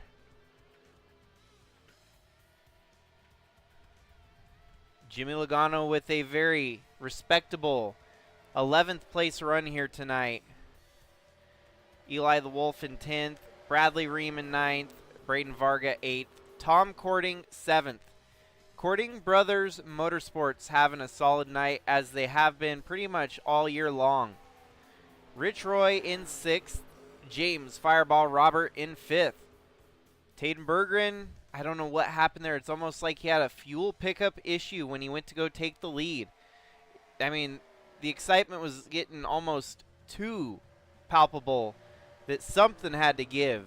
And unfortunately, the thing that gave was Taden Berggren's the ignition or the gas. Something just gave up, and it seems like he recovered. But he's got a ways to gain to get back up there to Al Bunch and Cooper Dwight, who's holding the lead right now. Dwight is going to have to put on a masterclass final 15 laps here tonight. Holding off Al Bunch is going to be no small feat. And this is where you start to get defensive. You need to keep your eye on the mirror, but at the same time, right ahead of you. You know that 81's fast. He's been tough to beat. He's led a lot of laps here tonight. And Cooper Dwight's just hoping to get his first ever Sigma Cup win. And what better way to do it than to try and hold off the defending champion in Al Bunch. This is going to be the longest 15 laps of Cooper Dwight's career. Holding off Al Bunch. He's already coming hard. You see that 81, he's almost on the back bumper of the 41 here. We had a snooze fest of a race here, and things have just picked up at the end of it. And we saw the lead swap hands multiple times here at the end of this one. And how gut-wrenching would this be just to come down to another Al Bunch win. Al Bunch takes the lead away from Cooper Dwight with 14 laps to go. But that's not all she wrote, folks. So you still got, potential lap traffic in the way that could put a wrinkle in Al Bunch's plan. We could get another late race caution. You never know. We would implement green-white checkers if that happened. Taden Berggren, man, what could have been? I feel like Taden Berggren must have been, it almost feels like it might have been a mental break. Getting to the lead and not knowing what to do at that point. Cooper Dwight, though, he ain't giving up. He ain't letting Al Bunch get too far away. He's going to have 13 laps to figure it out here. And I don't know, Brian DeBlanc ain't really going to be in the picture for lap traffic concerns. So it's going to be all up to Al Bunch here to hold off the rest of the field behind him. Al turned a 29.9, Cooper Dwight a 30.0, Taden Berggren a 29.9. So the top three are very comparable in lap times right now. And perhaps Cooper Dwight just kind of saving up here to see what he's got. There's no reason to push, take the lead, and be a sitting duck with 8 laps to go. You might as well wait until 2 laps to go and really see what you got left in the tank. That lap, Cooper Dwight was faster than Al Bunch. Not by much, but still faster. Taden Berggren is running the fastest laps of all the top 3 right now. That doesn't mean a whole lot if he doesn't get by Cooper Dwight in a quick enough manner here.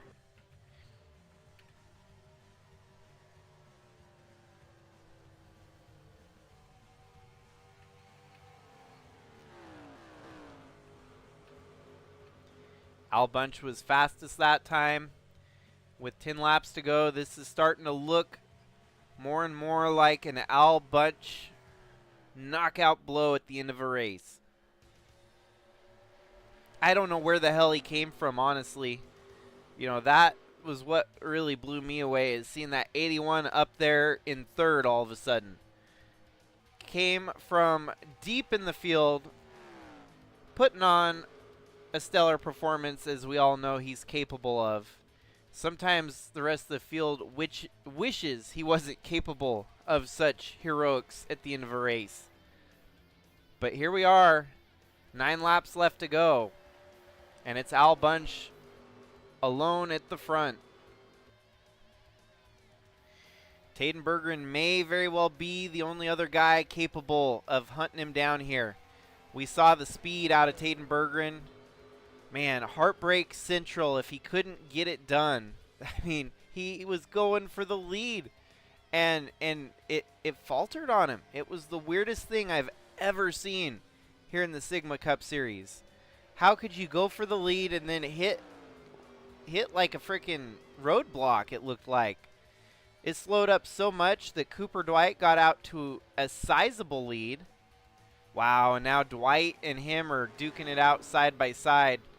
I don't know if anything's going to come of them catching Al Bunch if they just continue to duke it out for second place.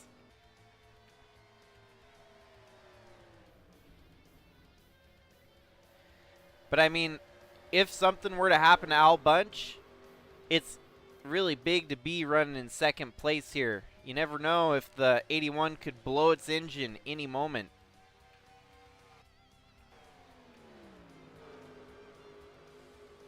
Carson Bowers with the fastest lap. So Cooper Dwight and Carson Bowers both haven't had a great run here tonight, it seems. The 40, let's see where he's running in the field. Carson Bowers in 14th, so both of them in the top 15 by the end of the night, looks like. And now Cooper is losing some ground to the 95. Taden Berggren must have used his tires up as he's dropped and he's fallen backwards rapidly here. 3 wide for second place. That's going to bring Rich Roy up to a second on track here. Wow, what a wild finish to the night, folks. Did not see this coming. We had one final caution that really put this race into a tailspin. And somehow, as it seems to be, there's certain things that are just unavoidable in life. And those 3 things are death, taxes, and Al Bunch finding a way to win a race. If he gets it done here tonight, because I don't want to jinx him, but I might as well try to, he would be on a 2-race win streak. And heading into the race later this evening, later tonight, rolling into the later hours of the day, he could be looking at possibly winning the New York street circuit and making it 3 in a row. The rest of the field on watch, as they have been since they saw what the 81 was capable of bouncing back to here. And it's starting to look bleak as Rich Roy moves up to second. Tom Cording looks like he's going to get up to third here. James Fireball Robert, Taden Berggren, Bradley Ream, Chaz Chadwick, Eli the Wolf, Jimmy Logano, Ewan Wadarmy, and Cooper Dwight fell hard from the lead back to 11th. Must have used up his tires because he is free falling at the end of this one. What a heartbreak. But it's Al Bunch. White flag was shown. 1 more lap to go as he comes down the backstretch heading into turn 3. Folks, we might be in for another tough season here as Al Bunch just gets his 2nd win in a row. Back-to-back wins from Richmond to Kentucky. Al Bunch is your winner here tonight for the Calvin Steele Memorial. 432 miles in the book. Al Bunch moves closer to beating Dalton Scott in the all-time wins department. I believe that puts him either tied or above by 1 win right now. And 5th win on the season for Al Bunch. This gets tougher for the rest of the field as he is the points leader. Just stretching that points lead a little further from the rest of the field. Brian DeBlanc had a very tough day, finishing in 37th. So he's top 3 in the points no longer. Bradley Ream came back for a 5th. And I would presume Ewan Wood Army jumps back into the top 3 with a top 10 finish here tonight over Brian DeBlanc. Rich Roy, the big standout here, getting his 2nd. Taden Bergeron with a 4th. And even Cooper Dwight with an 11th. Still not a bad night for him. Jimmy Logano with an 8th. And yeah, this definitely makes things interesting going forward for the rest of the season. We'll see in the doubleheader tonight if Al Bunch can go 2 for 2. This is race number 20 of 42. The next race we have here in just a little while will be race number 21 on the season.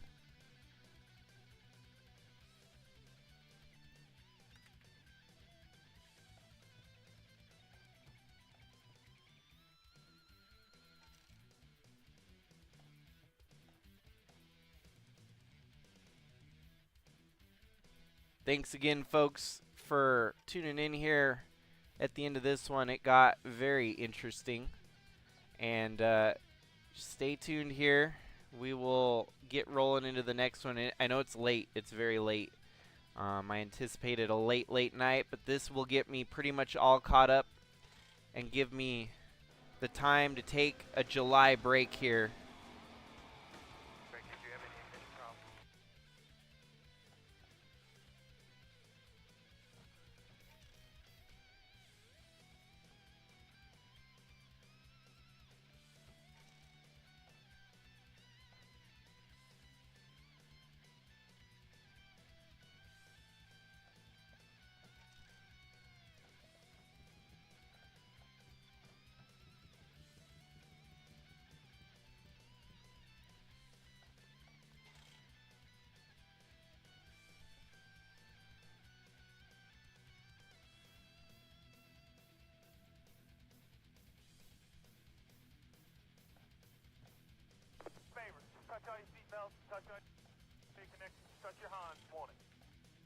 As always, the sprint qualifier to set off the race night here.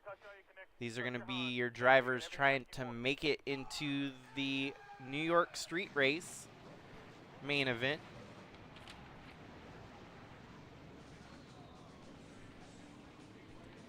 For the New York GP, taking it to the streets. We can only take 9 from the sprint qualifier here. And we'll get rolling. 20 laps here in the sprint qualifier. I don't believe we'll see any pit stops, but if we do, it'll be one singular pit stop here in the sprint qualifier.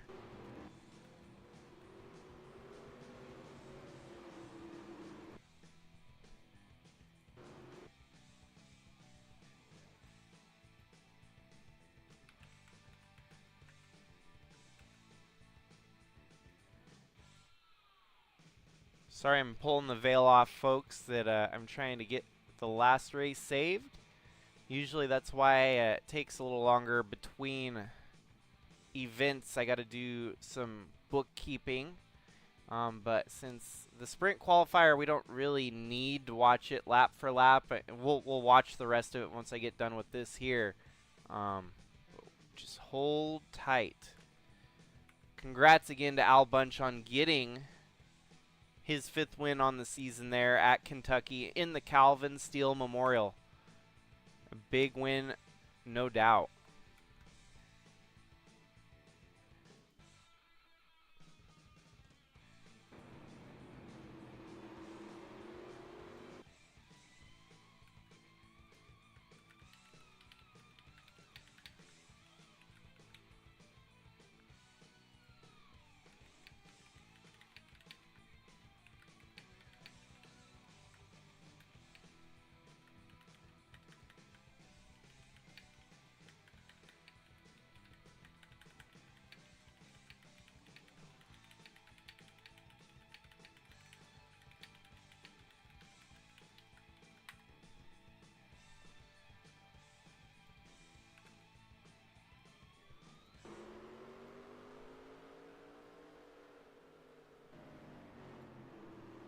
Alrighty, so let's do some catch up here and figure out who's in at the moment. Dalton Scott leads the way. Oh, shoot, we need our broadcast screen back up. There we go.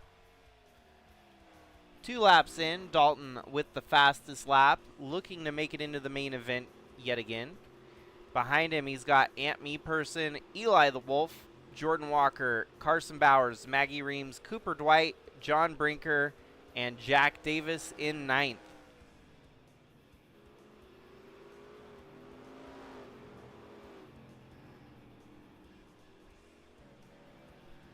Actually, just pretend that the 17 is actually Wyatt Wilkinson. Ignore the fact that it says Jack Davis. It's supposed to be Wyatt Wilkinson in the 17 here. So if Jack Davis makes it in, it's actually technically going to be Wyatt Wilkinson, which we will reflect that in the main event if this 17 qualifies.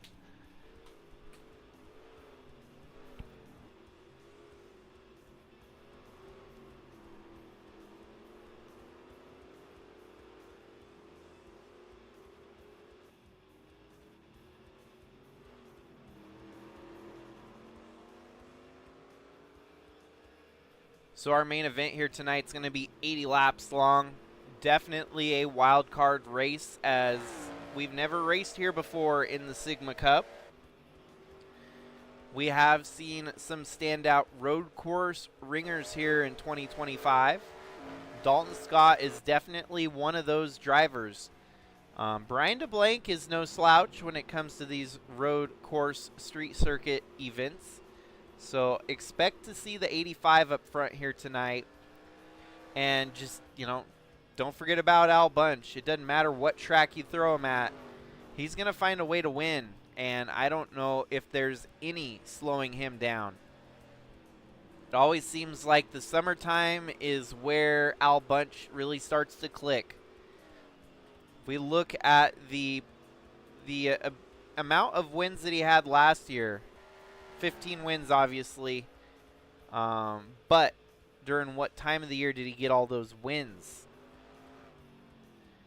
He did get a lot of them in the early part of the season, about 5 of them before the summertime.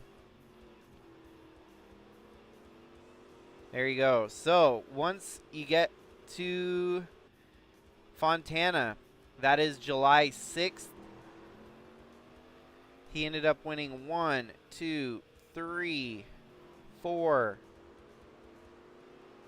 And then September, well, he had 4 wins in the summertime, and then September's where he really went on a tear in the fall, winning 6 races in the fall time. So honestly, there's really not a bad time of the year for Al Bunch. I feel like he might have some strokes of brilliance at every season of the year. But finally, it's all clicking, and I think the rest of the field is watching, taking notice, as Al Bunch probably just extended his points lead significantly over his competition with that win at Kentucky. What was looking like a pretty solid championship battle this year is going to Al Bunch towards halfway here. So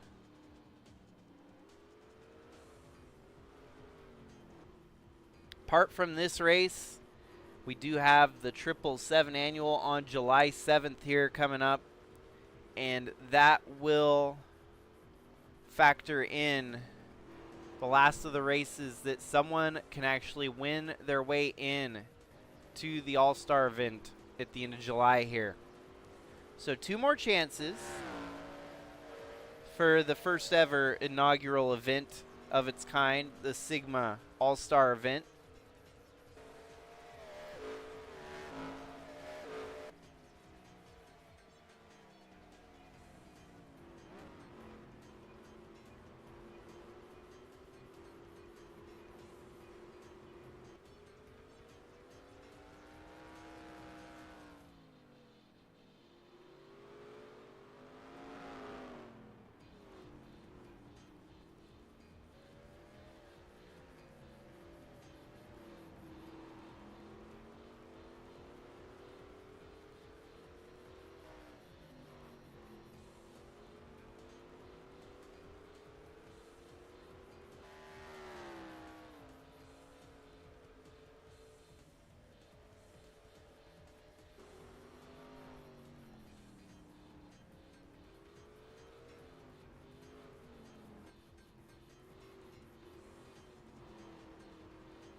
Well, we're almost halfway through the sprint qualifier here in the streets of New York. It's pretty much been Dalton Scott all the way up front. This is going to be one of those follow the leader races. So those of you that are sticking around, thank you. This is going to be into the pretty much wee morning of the 4th of July. Especially for me, this is going to stretch into midnight. The only reason I'm doing a doubleheader here tonight for the longest races of our series is so that I can get caught up. I'm kind of working ahead on the schedule just so that I can enjoy a month off. So mad kudos and thanks to everyone that has made this worth putting together every week. Honestly, I mean, without y'all, it wouldn't even be near as fun to be throwing a race up on the screen every week. So thank you, and just know you're appreciated no matter what.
Man, yeah, fastest lap so far belongs to Dalton Scott.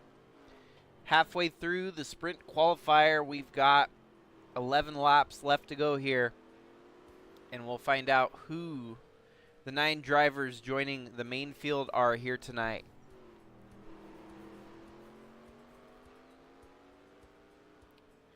Well, I'm glad I started off with the exciting race because that was my plan. I was looking at the schedule here tonight, and I'm like, you know what? Let's run Kentucky first. I know that there's potential for an exciting finish at Kentucky. This, on the other hand, not so much. We've seen it through the other series that have run the race here already this year with our ARCA, Bridge to Cup, and trucks. It's been... there's some strategies that pan out and shake things up a little bit. For the most part, without Sigma cautions on street circuits and road courses, there's really not a lot to break up the monotony. So, here's to hoping we at least have a decent race here tonight. Something worthy of tuning into. But I'm just giving everyone fair warning to expect a follow the leader slugfest here.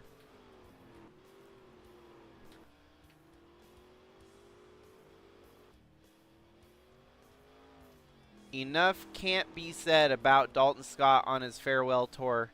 Part of the 15th anniversary celebration. He's driving that number 15 car in honor of our 15 years completed in Sigma Cup history. This is the 16th championship being contested, but it is our, for lack of better, season. It's our 15th anniversary. Celebrates 15 full years in the rearview mirror. That's how I'll do it going forward. Obviously, we started in 2010, so the 15th anniversary technically could fall in 2024 or 2025. But I like nice square numbers, increments of 5. So 2010, our 25th anniversary will be 2035. And who knows how far we'll go along. I'm sure we'll keep rolling all the way into 2050. And then even 2060 would be that 50th anniversary. And man, would I be getting old at that point. Really starts to set in once you realize how long you've been doing something. This series I've been doing for 15, 16 years now. And it's been half my life. Half of my life has been put into this little series. That in its own is wild to think about, especially next year where it'll be truly half my age. Rather, let's see.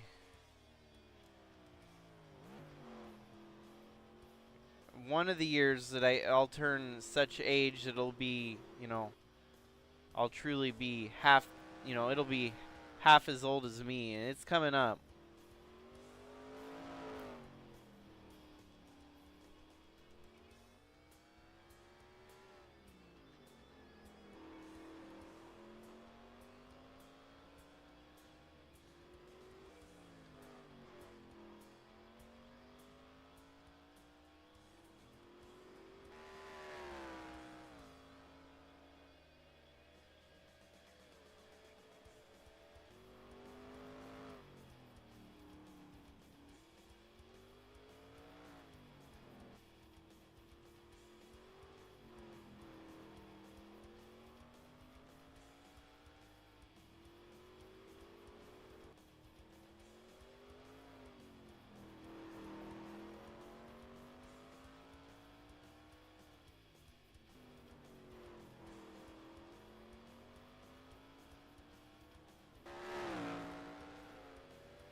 Okay, so last year was truly the year where it was half my age. Last year I was 28 years old, and the series was actually 14 years old.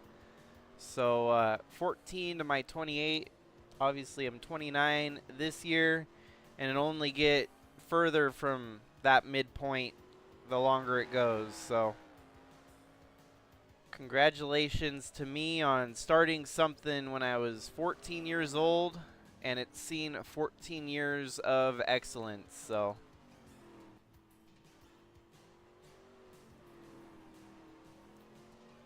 as we're approaching lap 14 here in the sprint qualifier,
Well, racing into the night here, into midnight, it'll be Dalton Scott's birthday before you know it. The 4th of July, he was born. A lot of other people celebrate Independence Day. He'll be celebrating his own birthday. Could he potentially be celebrating with a win on his birthday? 15 has really had it figured out when it comes to these road course races. We look back at the stats this year for Dalton Scott.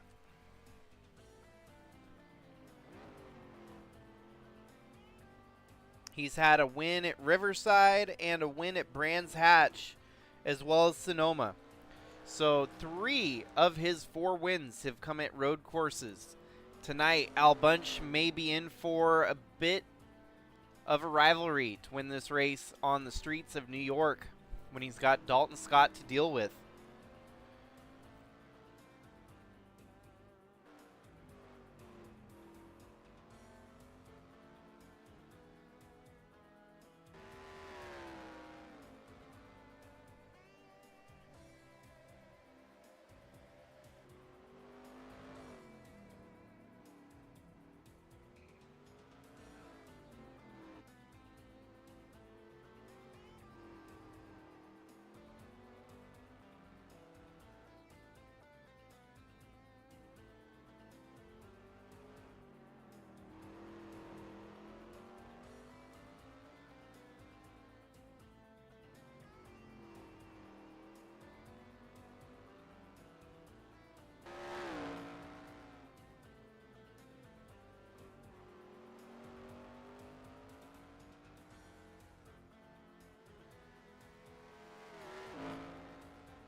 Alrighty, so Dalton Scott's in the main event, along with Ant Me Person, Eli the Wolf, Jordan Walker, Carson Bowers, Maggie Reams, Cooper Dwight, John Brinker, and Wyatt Wilkinson here tonight.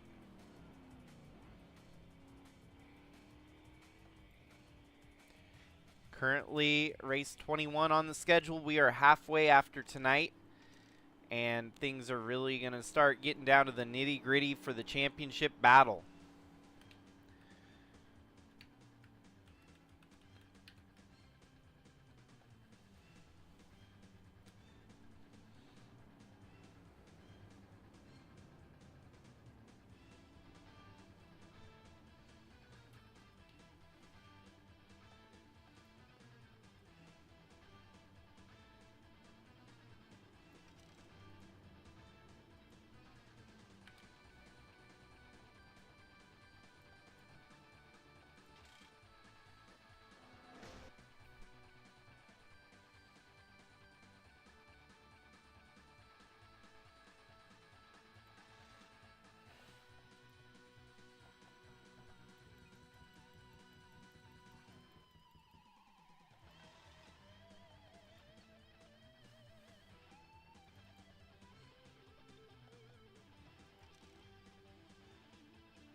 Definitely an interesting one to see Ant Me Person make the show, who's struggled to make the show all year pretty much.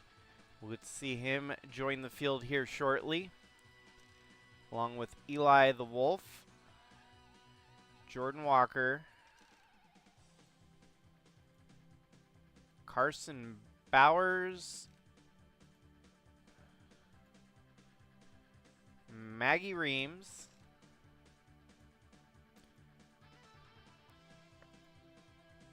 Cooper Dwight,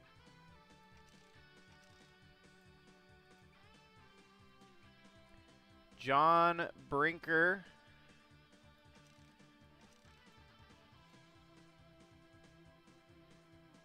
along with Wyatt Wilkinson.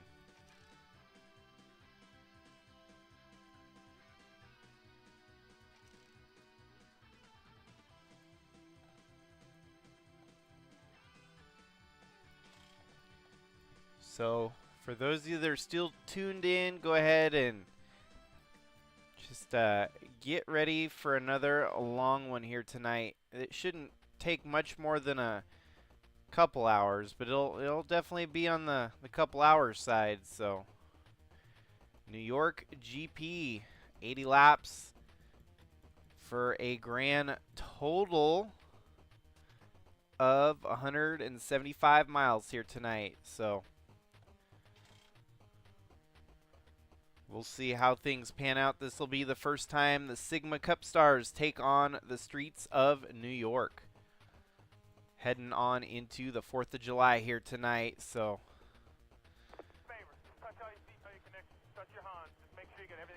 front row is none other than Al Bunch and Dalton Scott, followed by Brian DeBlank, James Fireball Robert, Ewan Wood Army, Bradley Ream, Chaz Chadwick, Tasha Wright, Maggie Reams, and Tristan Reams rounding out your top 10.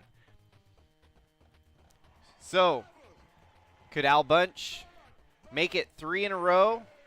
Or could Dalton Scott win on his birthday here tonight? Stick around and find out, folks.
Well, we are past halfway in here tonight's race, part of our doubleheader.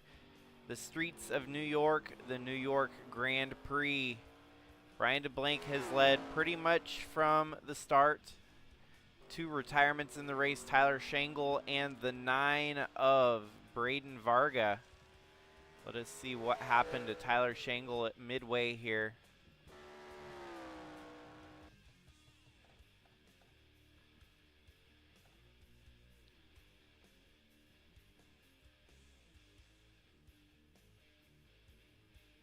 Nope, just a mechanical failure that forced him to stop on the racetrack there.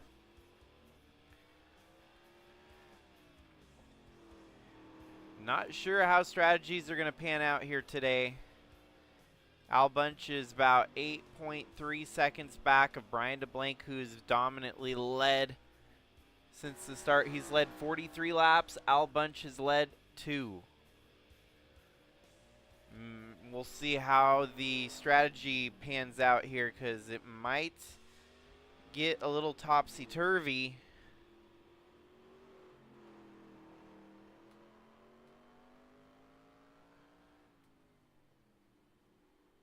One lap led by James Fireball Robert.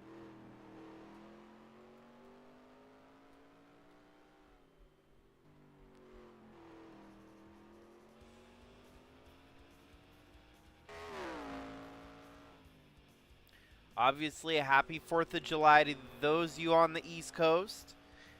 It's only another 20 minutes, and I'll be able to wish everyone a happy 4th of July on the West Coast. Happy 4th of July to those of you on the Mountain Time, Central Time. All we got left is Pacific Standard Time for the most part here.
Alrighty, there's a lot on the line here, folks.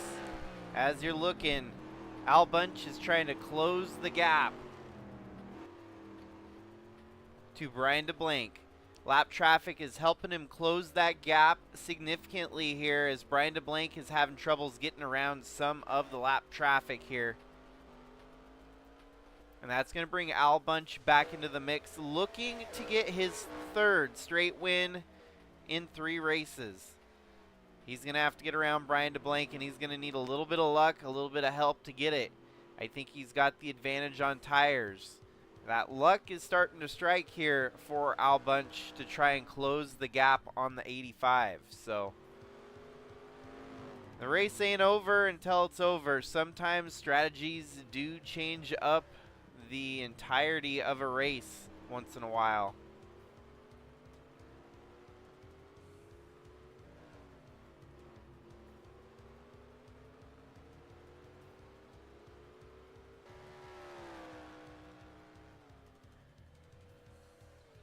And you can see in your right hand segment of the screen there, the deficit shrinking significantly. Went down to about 4 seconds, now down to 3.3 seconds. Al Bunch trying to get caught back up to Brian DeBlank here and fight for the win.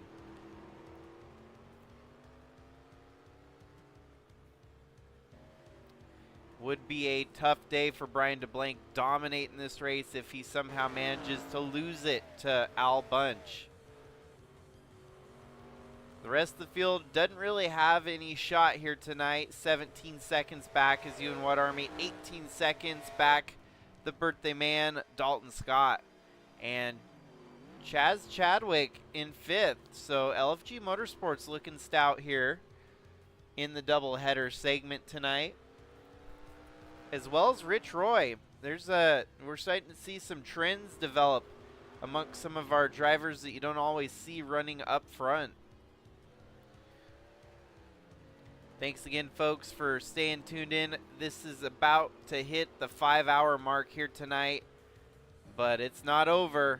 We still got 14 laps left to go, and DeBlank is under heavy pressure now as Al Bunch has closed that gap down to 1.8 seconds.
.21 seconds with 13 laps left to go. We're going to go ahead and drop that banner so we don't have to look at it. We know that Al Bunch is right there. Separating the two, you've got the lap traffic of Monty Shangle. And Al Bunch is going to have to get around him to start hunting down Brian DeBlank.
If the 38 of Monty gets alongside the 85 of DeBlanc, this could be a done deal for Al Bunch to get around him. We'll see.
Well, happy 4th of July to all the y'all on the West Coast now.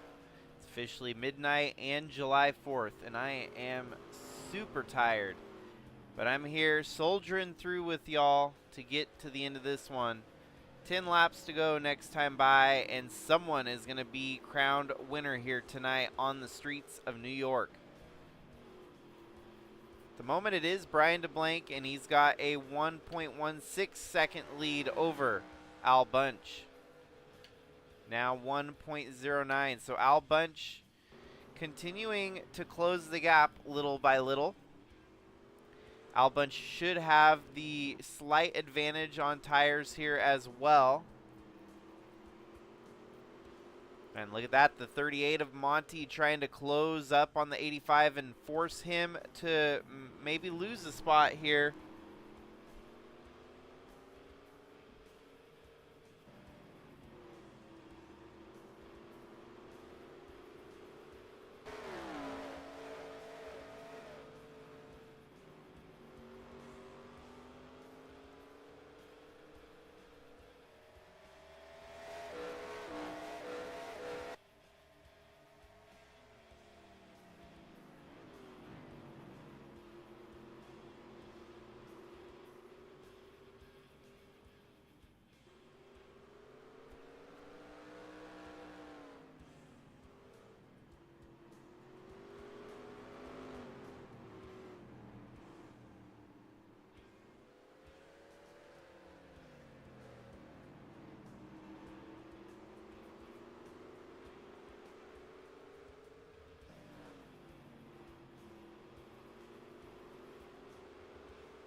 Well, this is about...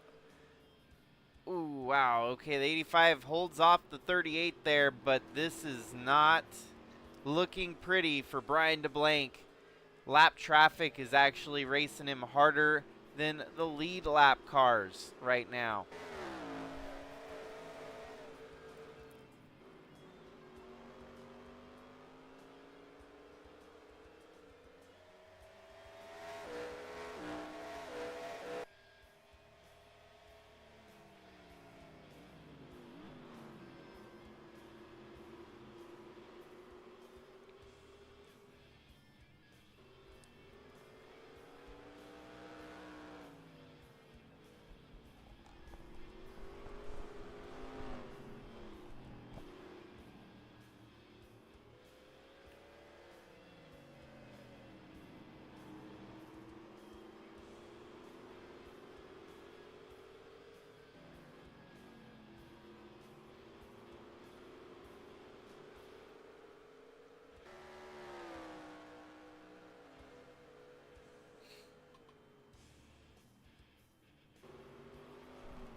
By golly, Brian DeBlanc continues to hold on to the lead here and keeps the 38 at bay.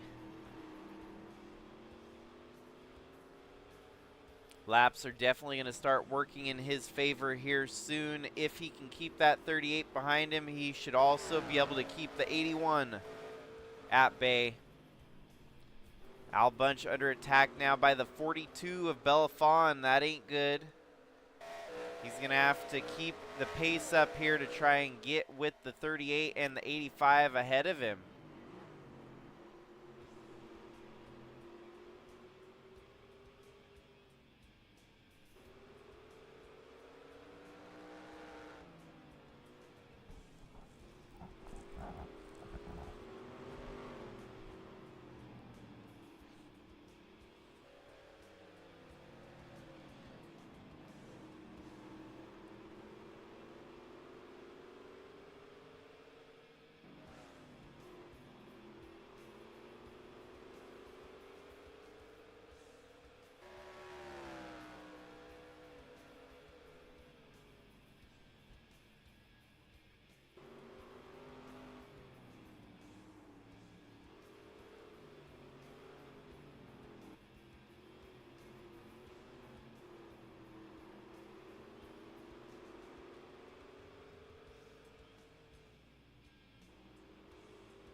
We're down to 7 laps to go here from the New York Grand Prix.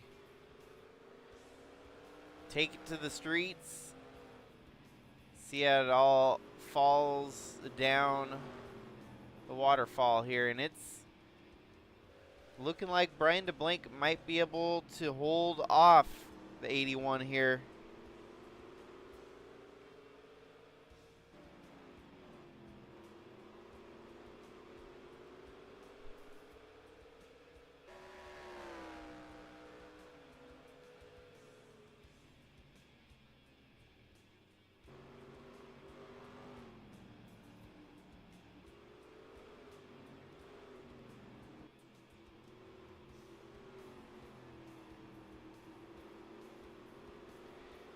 Monty trying again, but Brian DeBlanc defends yet again.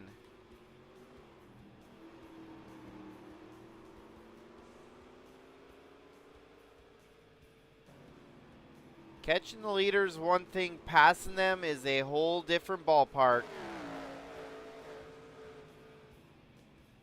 We're seeing the struggles on full display here for the 38 and even the 81 of Al Bunch.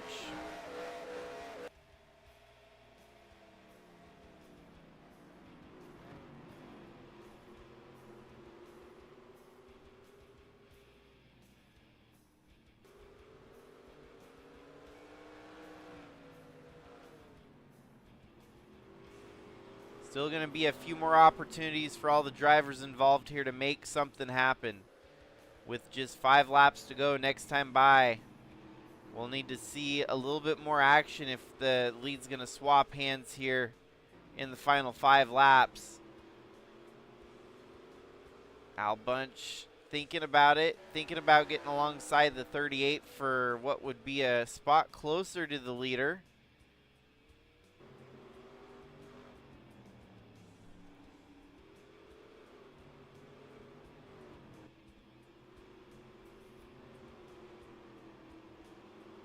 Full send out of Al Bunch here. Is he going to be able to make something happen? No.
Okay, 4 laps to go now. Brian DeBlank still holding a very steady wheel at the front of the field here.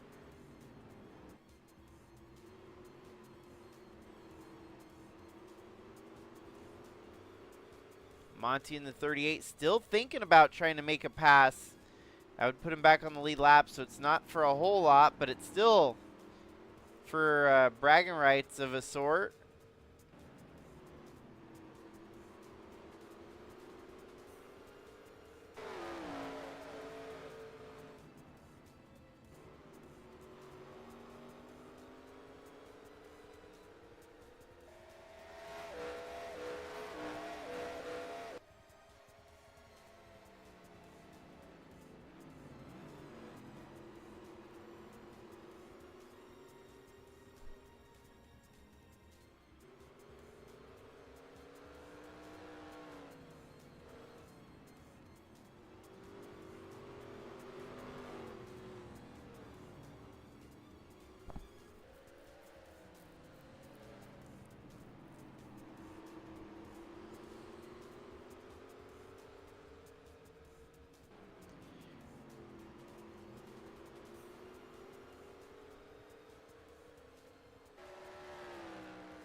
Three laps to go, and things are starting to look bleak here for Al Bunch.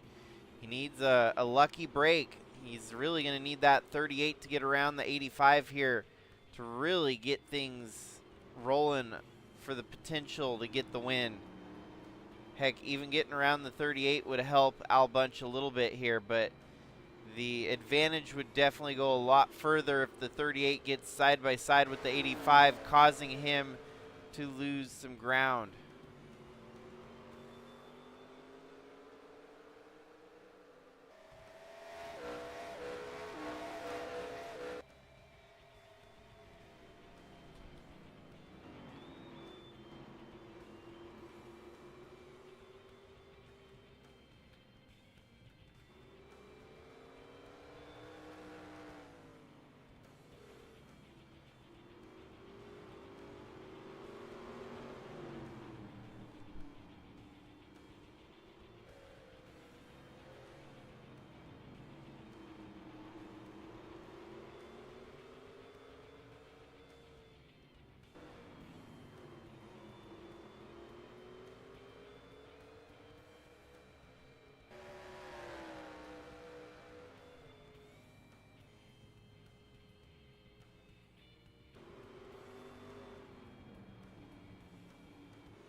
Well, down to 2 laps to go now, and things are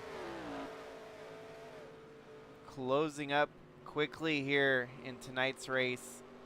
Al Bunch, his 3rd race win streak is at jeopardy here. If he can't get by the 85 to win it, he won't have 3 in a row.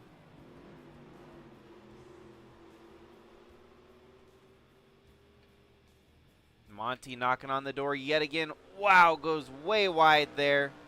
Is he going to make a dive bomb on the 85? Thought about it, but was not able to execute the true dive bomb there.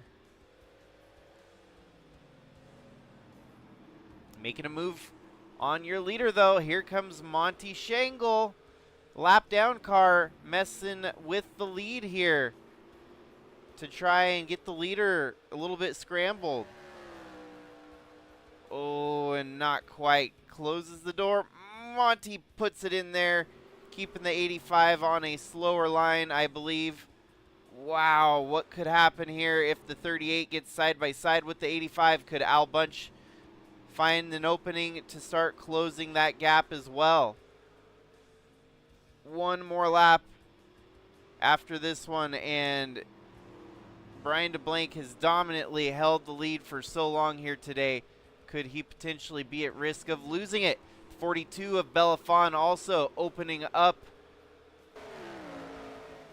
the floodgates. She's going to get on the inside of the 85. We're starting to see some variation in tires, lap times, and everything all coming to a head here by the end of this one. Al Bunch not getting close enough to Brian DeBlank at the moment. The 42 could get side by side, and this might get interesting, folks. White flag this next time by. Is Al Bunch going to have something for Brian DeBlank, who's getting run into by the 42? So far, so clean. No one's been really making contact, but now is the chance. If Al Bunch wants the win, he's going to need to get in alongside that 42 and use the 42 as a tow train to get to the lead. White flag waving, 1 lap left to go around the street circuit. Could Brian DeBlank close out the gig here tonight, or will Al Bunch sneak by and win it in a very tremendous and crazy last lap pass that this would be at the end of this one? There goes Belafon. A lot of dive bomb moves being made right now. All Al Bunch needs to do is find himself in the right place at the right time and utilize the advantages that are being gifted to him at the moment.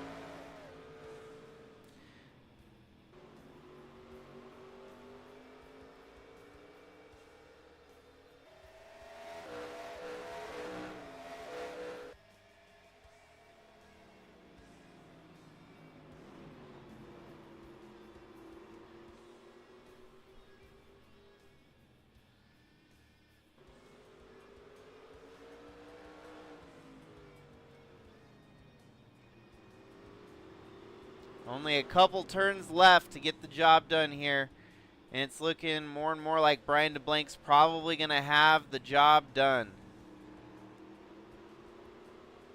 As they come down the last turn here at the racetrack, give it up for Brian DeBlank getting the job done on the streets of New York here tonight.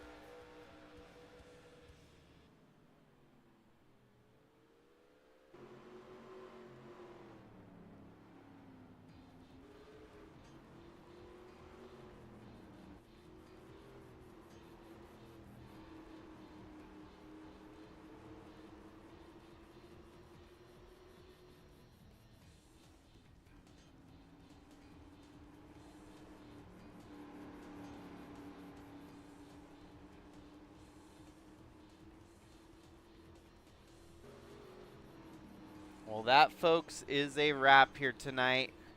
Brian DeBlank steals the show dominantly, trying to recover from the last race where he finished near dead last. So